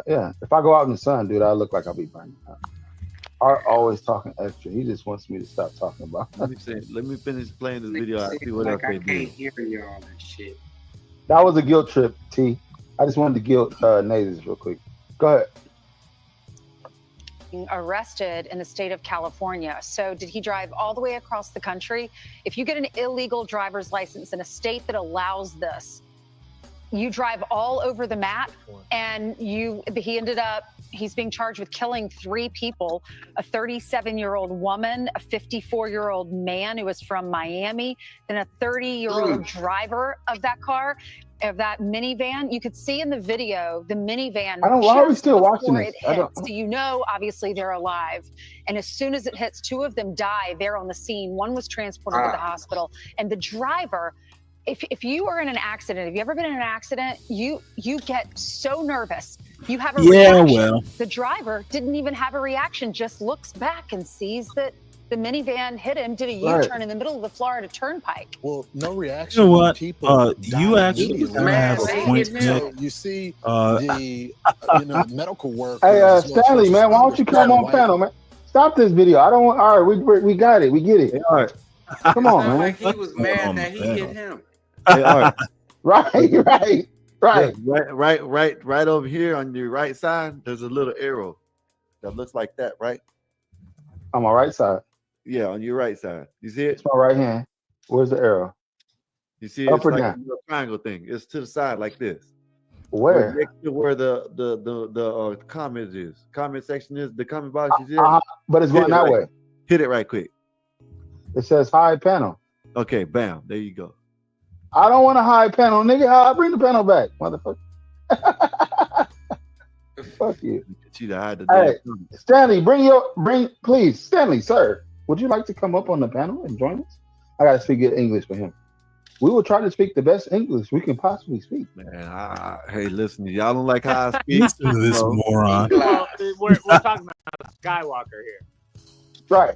No, We're he talking was about talking Skywalker about and art. art. He was talking about art, but I don't care how y'all think I speak. I will watch for now, but Stanley, I did come on your channel one day. I came to 2 of your shows. It would be an honor to have you over here, just to, correct. give us your opinion and your critiques of what we got going on over here. We appreciate you for watching. Correct. Anyway, thank you for coming through, Stan. Appreciate You know what? I love fucking with We people. all drunk over here. Well, I hope we all. I fucking Adam, come on up love here. Bring in messing brother with Adam. people from the chat. hell with all I'm that? getting good at it. Hey, I got something for you guys. I got a topic that is. Oh, hold on. T is in the building. I don't think she was here for your first topic. T, can you answer this for Austin? He said, "Why are black women so independent?" What was it? That was the second one. No, that was the first one. The second one was, "What do you enjoy about?" Why are black women bossy and independent? I don't mean it in a racist way, but I just You don't. noticed. Yeah. Just ask the question. Oh, me? Well, yeah, black women often they're very independent. I think it might be because there's, if you look at the statistics, there's a 70% fatherlessness rate in black communities, which is a bad thing. We should try and address that, because if there's a 70% fatherlessness rate in the white community, that would be a problem too. But we need moms and fathers. I can't wait till Dave gets up here, because he's going to ask you, why don't white people address the opioid outbreak in the white community?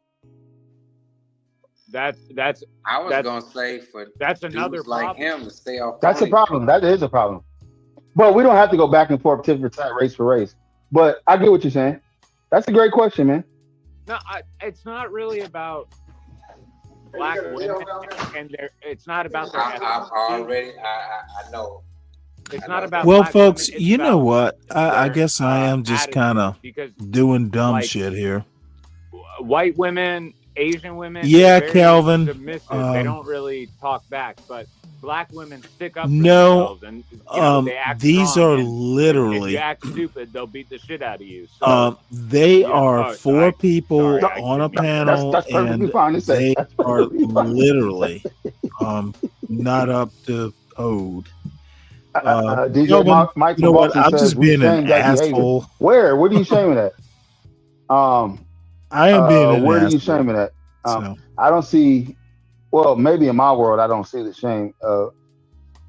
Yeah, maybe you shame Address it. what You guys you don't want to be fucking around it. You guys don't mixed celebrate it. But where do you shame it at? I don't see the shame of it. Yeah, you know what? I mean, and that is a country, very as good Americans, point. Whether you're Spanish, Indian, Motherfucker, if Bob was on the panel, I would consider it.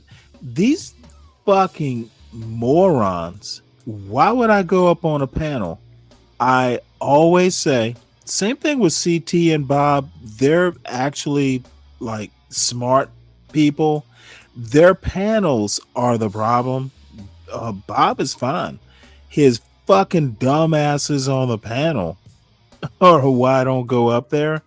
These motherfuckers are literally dumb. Literally talking about how fucking immigrants can't speak English when they can't speak English. So they have basically been miseducated, can barely speak English, but want to talk about accents. They're goddamn morons. And you know what? I'm just here fucking with them. Art is the biggest moron. And I don't know the others as well, but you know what? I like fucking with stupid people, and I'm drunk enough just to it's almost like fishing. You know, I throw a hook in the goddamn water and let's see what dummy bites.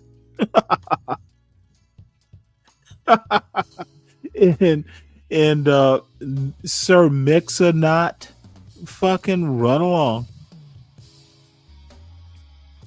Hey, yeah, Richard, you know me. I get drunk and I just fucking like fucking with idiots. And the worst idiot is the idiot who is the Dunning-Kruger dummy. Dunning-Kruger dummy. There are about 4 of them on this motherfucking panel right now, and I have no respect. These guys are, I don't know. I really shouldn't be doing this. Richard, tell me not to do it. White people should be calling out I these Karens fucking that are just love fucking with these goddamn idiots. Dude, I haven't been up on the panel and I still get a rise. Oh, what could be better? I don't have to dirty my fucking hands. You don't have to work during the day. What business do you have, whining and crying about what other people are doing? So I agree with you. But Mike from Boston, not addressing you, but you guys also support black degeneracy. You guys march for George Floyd. Like, yeah, okay, yeah. Let's say you guys don't support your own degeneracy, but why do you guys, not as a whole, but why don't y'all shame that? You, Mike from Boston. You said why in the hell were white people marching for George Floyd? Why? Don't forget when Freddie Gray died in 2015 in police custody. Why did Drew Brees have Freddie Gray's name on his goddamn football helmet? Why? And why weren't white people shunning that? It's just, listen, I don't want to go there, but I don't want to be invited to be there. But it's beneath me, bro. I told Art his beard is smarter than him. I respect your point. I think you got an accurate point of view. We all got to be cognizant of our culture. Oh, what a dumb fuck! This motherfucker has a white savior problem. The white savior is a problem amongst whites. Exactly. Yeah. And just call that out. Start calling that out. Savior. I'm a conservative. I voted for Trump 3 times, so don't get me wrong. But I'm still open to new ideas, and I'm not closed-minded. I'm not some white supremacist bullcrap like that. It's really the media that tries to divide us. MSNBC, Fox News, CNN. It's MS now. All these. They done changed the name. You know that, right? I do. It's MS now. Yeah, Ryan. I used to follow B Brave and watch his show. All of a sudden, he just turned into some type of art hater, and I don't even know the guy really. Too dumb to be a white supremacist. I thought he was cool. I mean, his content is not that great, but I thought he was a cool guy. But all of a sudden, he just art every day.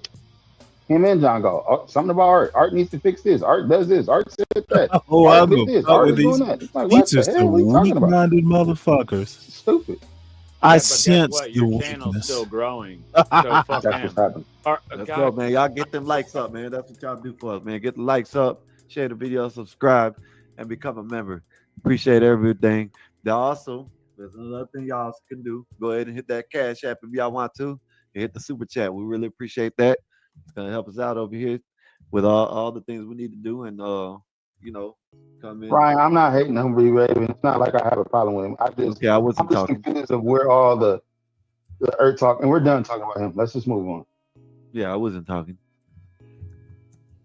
Maybe I should, speak a little bit louder because say I'll speak loud now. I can't. Y'all can't even hear me.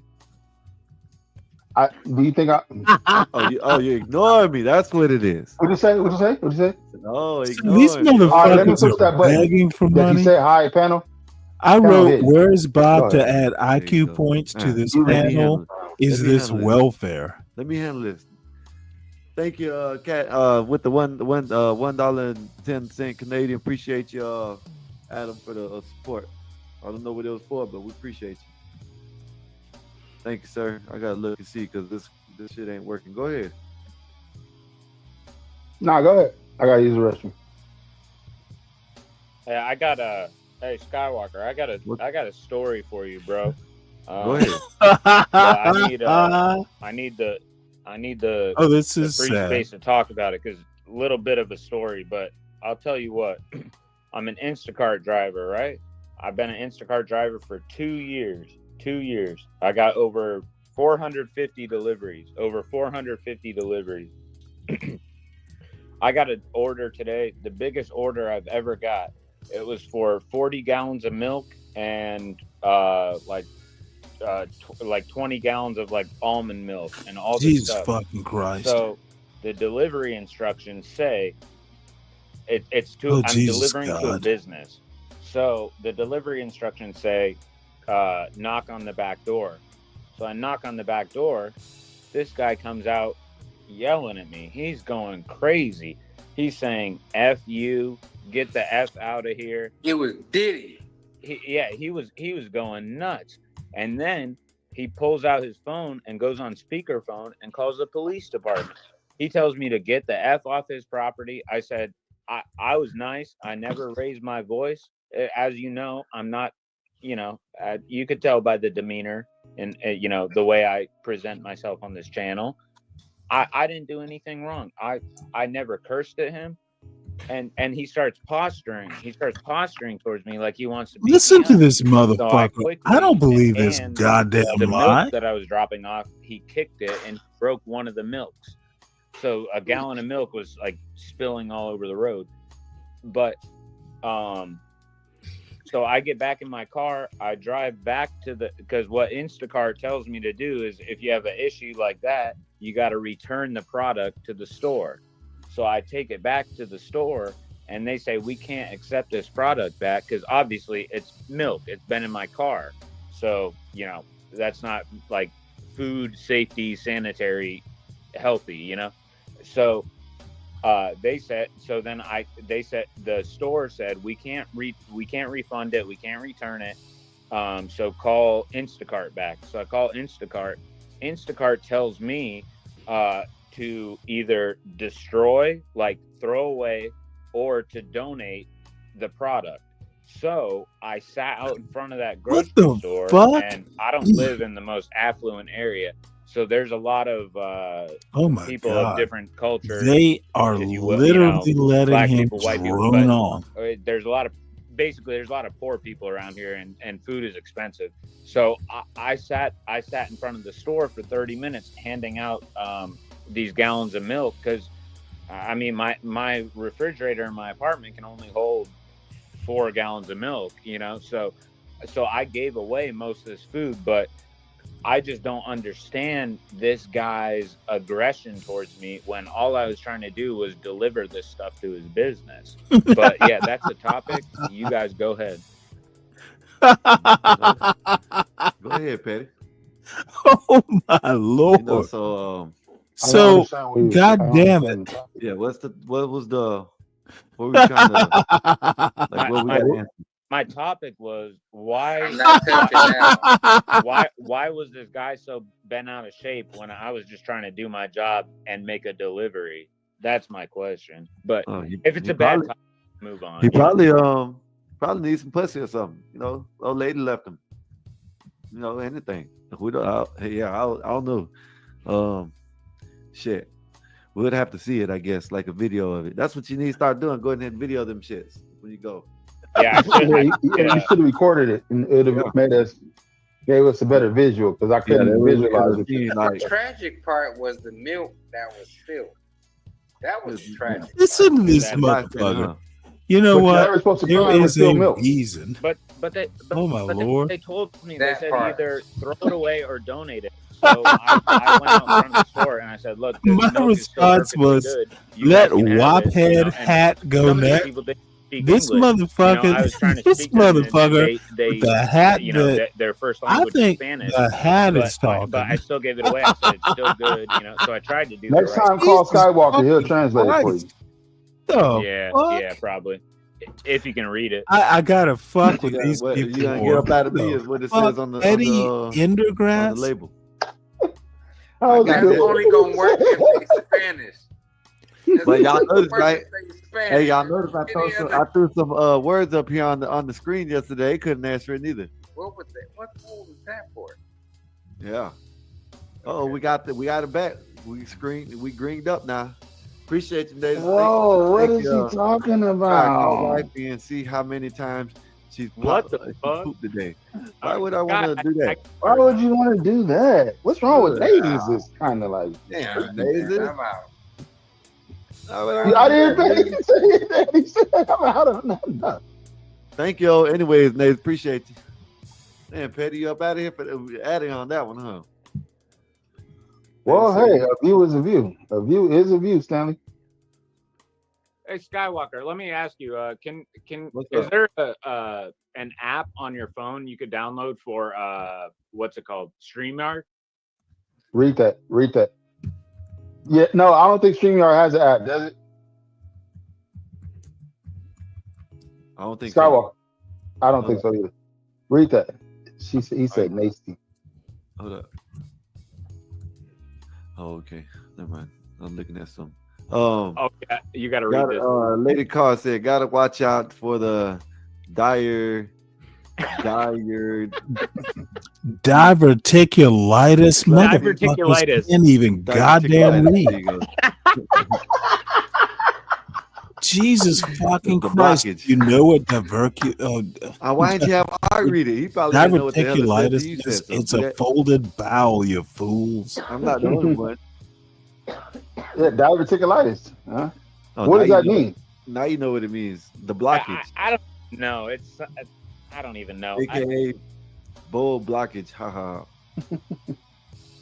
A bowl blockage, bro. You know what a bowl is? BOWL. That's a bowl. You know what BOWEL is? That's bowel. That means your intestines. That means how Yeah. you take poop. Yeah, bow. There you go. Where's Nate, what's wrong with you? Why you want to know Why- about poop so damn bad? Why you are think these that super poop is chats all going about there, poop? These guy? people are weird. I don't know, man. God, man. What the hell? Thank you, Nate. Appreciate you for the support, but I don't know. You lost me on that one. Talking about how I'm crying. You know what? Well, I really ought to. Yesterday I was talking about Speaking- pissing, but I was just joking. I didn't. I have never. Did it. Yeah, Richard, I need to All then you stop. gotta cuss picking me out on or him. something. Show me 3 fingers, flick me off, 2 fingers, up, I down, just left, right. cannot believe the most interesting Skywalker, people on this I'll, show are in the Maybe fucking before we in end the the show, chat. you can give me the email. Oh my God! I'll send you a Who video the of fuck a is this white boy dumb in bitch? Florida, and he gets pulled over for a DUI, RLM. and he does not comprehend. They're like count to 3, and he's like 1, 7, 9. You gotta send that to us. Really Send that funny. to us. Send that to us. All right, bet. What's Either up, you can put it in RLM? the Discord, or you can send it to my what you call it. You in the Discord, right? No, I don't Nah, think he has a gotta get on Discord. You want to get on it right quick? Let me Post the Discord. put the Yeah, invite. let me pop it up Adam, on hold my on. computer. Make sure I said RLM Adam. looks like a wannabe. Middle finger, man. Adam, middle finger. Who the fuck is this crazy looking? He doesn't bitch? want to do the middle. Okay, that's him. Jesus That's Adam. fucking Christ! What's up, Adam? Oh my God! What the? It was a long day at physiotherapy, so I learned my lesson. Thanks to you guys. There you go. Oh yeah, Last yeah. Austin. There's a reason Let I me read don't this right go over quick. there. This was 199. Scott, Oh did you my move your God. mouse today? Yes, I did. Yes. Can we Yes, block her? baby. Can we Still block her talking from about the chat? poop. Two fits today. Yeah. You want me to take a Well, picture you of know it and what, send it folks? to you? Damn. Now I know why I don't go over to this fucking freak show. Bob, do better. Jesus, who the fuck? Look at this. Look at this weird looking woman. Over. My God. Yeah, I don't need to do that.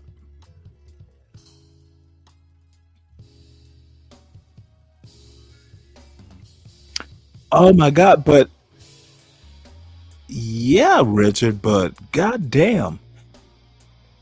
What the fuck? Where's Bob?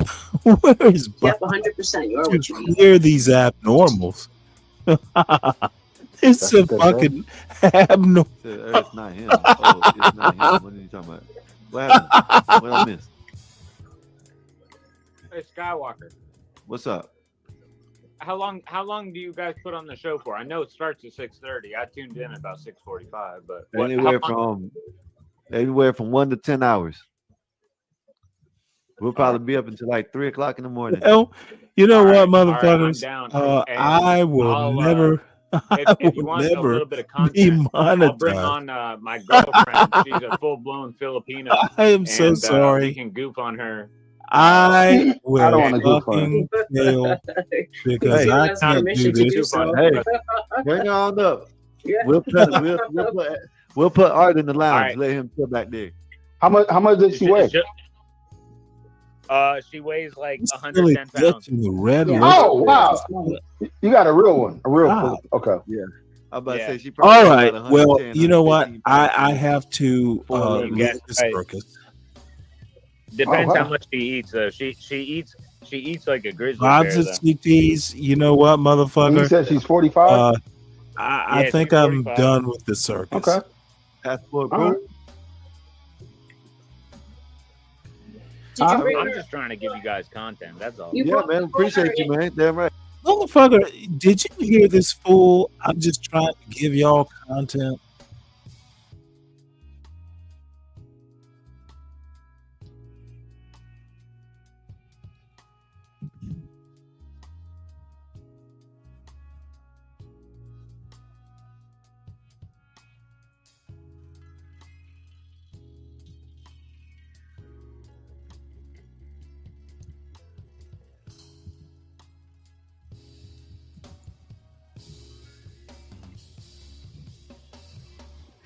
Jesus motherfucking Christ.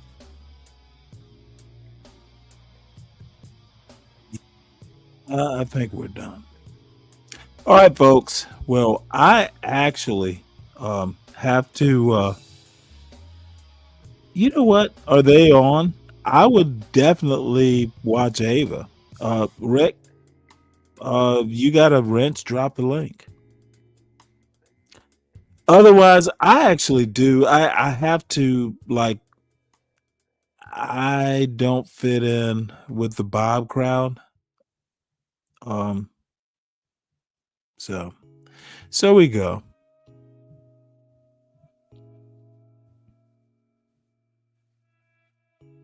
Yay, Ava. You and I might have to fight for her, Kelvin. Don't worry about it. I do need to end the show. It has gone to seed. So, folks, I actually had a purpose.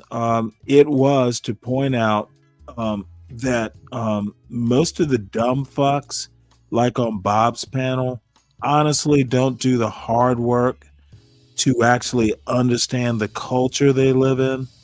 I am sad.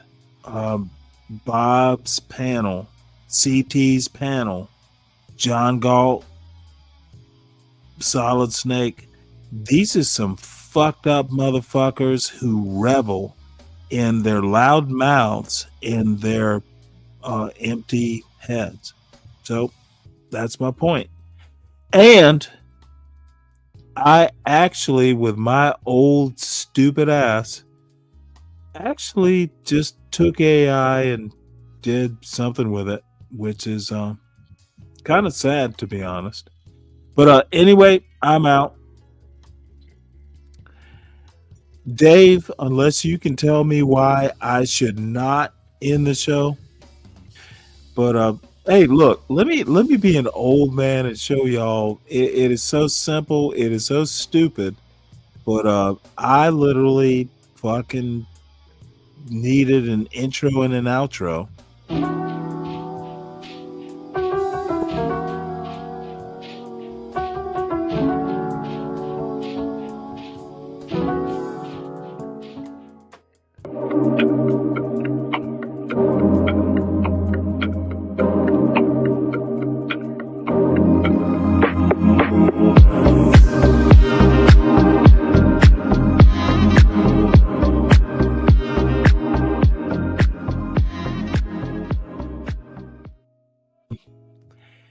I'm not happy with it. I'll have to figure something out. But classy my ass, dude. I'm bored. But thank you though, Kelvin. Coming from a young man like you, that is, I appreciate it. So folks, someone hit the link, or we can do this in the morning. I'm literally fucking bored.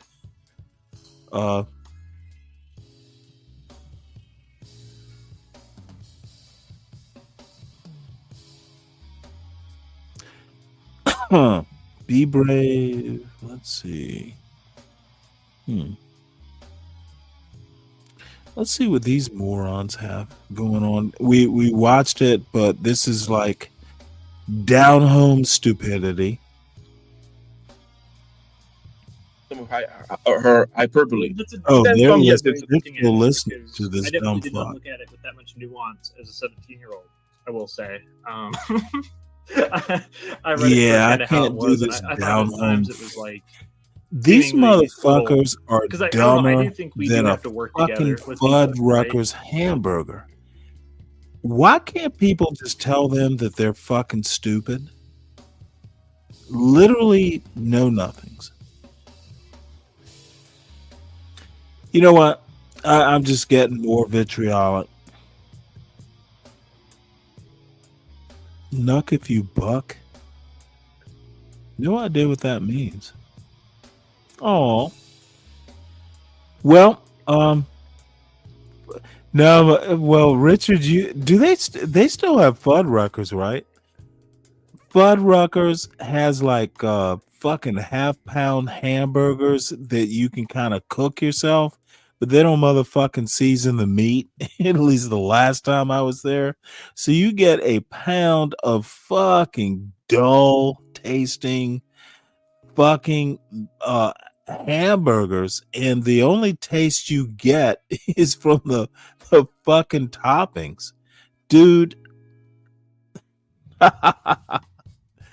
Dude, I used to I've been to Fuddruckers a couple times. There was one in Savannah when I was growing up, and I remember there was one in Spartanburg, South Carolina, and I didn't remember the horrible experience I had in Savannah, so I fucking went to the one in Spartanburg. And dude, it's not that the burger was bad, it's that it's one of these, like, you can have a half-pound burger, but if you aren't actually adding the season while you need it and form the patties, you can, once you fucking cook a burger, you cannot save it from horrible tasting or bland tasting. Kind of the same thing with bread. You have to do it, it's in how you make it, kind of like kids. You can't fucking teach a kid to be smart if you raised them dumb. So that is literally some of these panels that I go on. And you know what? There is a possibility I will just give this game up. I am literally fucking outnumbered. Being dumb will get you numbers, apparently. So anyway, as I intended to be, I'll be around maybe 6:45 in the morning. And I do by the way, preview on Friday, I'm going to be testing out EvMux or whatever it's called. I need to choose between StreamYard and fucking EvMux, and I like EvMux better. But I don't know. Kelvin, it's got to be late in Britain. Motherfucker, it's like what? 1 o'clock, 1, 2, or 3 o'clock. I can't remember. 5 hours ahead. So you're looking at 1 or 2. Yeah, I guess, Calvin.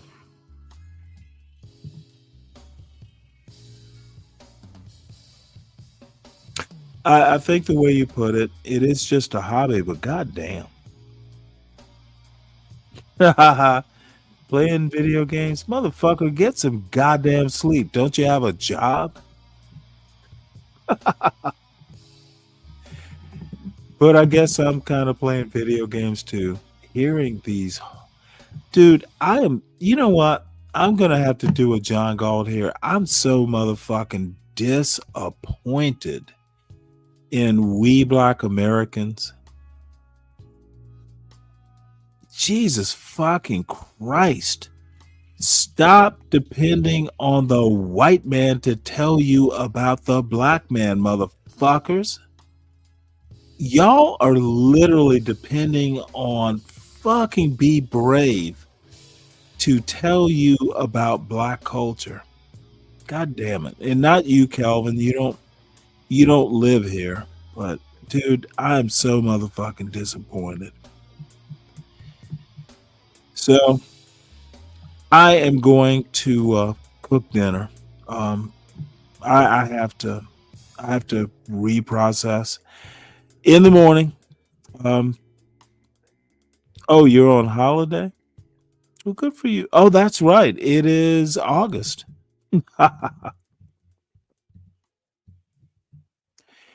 Yeah, well, you young people go and have fun, do your holidays, leave it to old man Stan to fucking worry for y'all. Motherfucking fucking, oh, what are these Galts and Bobs and CTs doing? Jesus fucking Christ. And I don't have solutions. I think you just have to be amusing. And I will continue. So I will see y'all in the morning. I'm you know what? I'm whining. I am doing fucking racial whining. We're not going to do that. We are going to play our outro. I literally fucking am doing a Crayola crayon outro, but hey, no one told me how to do it. I had to figure it out. So I will see y'all in the morning, either probably 6:45, and then we'll have to adjust the time because I probably need to go an hour earlier. So who knows what we're going to talk about tomorrow.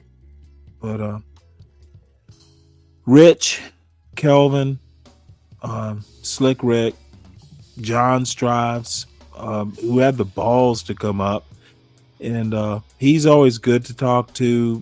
And even Mela, good for Mela.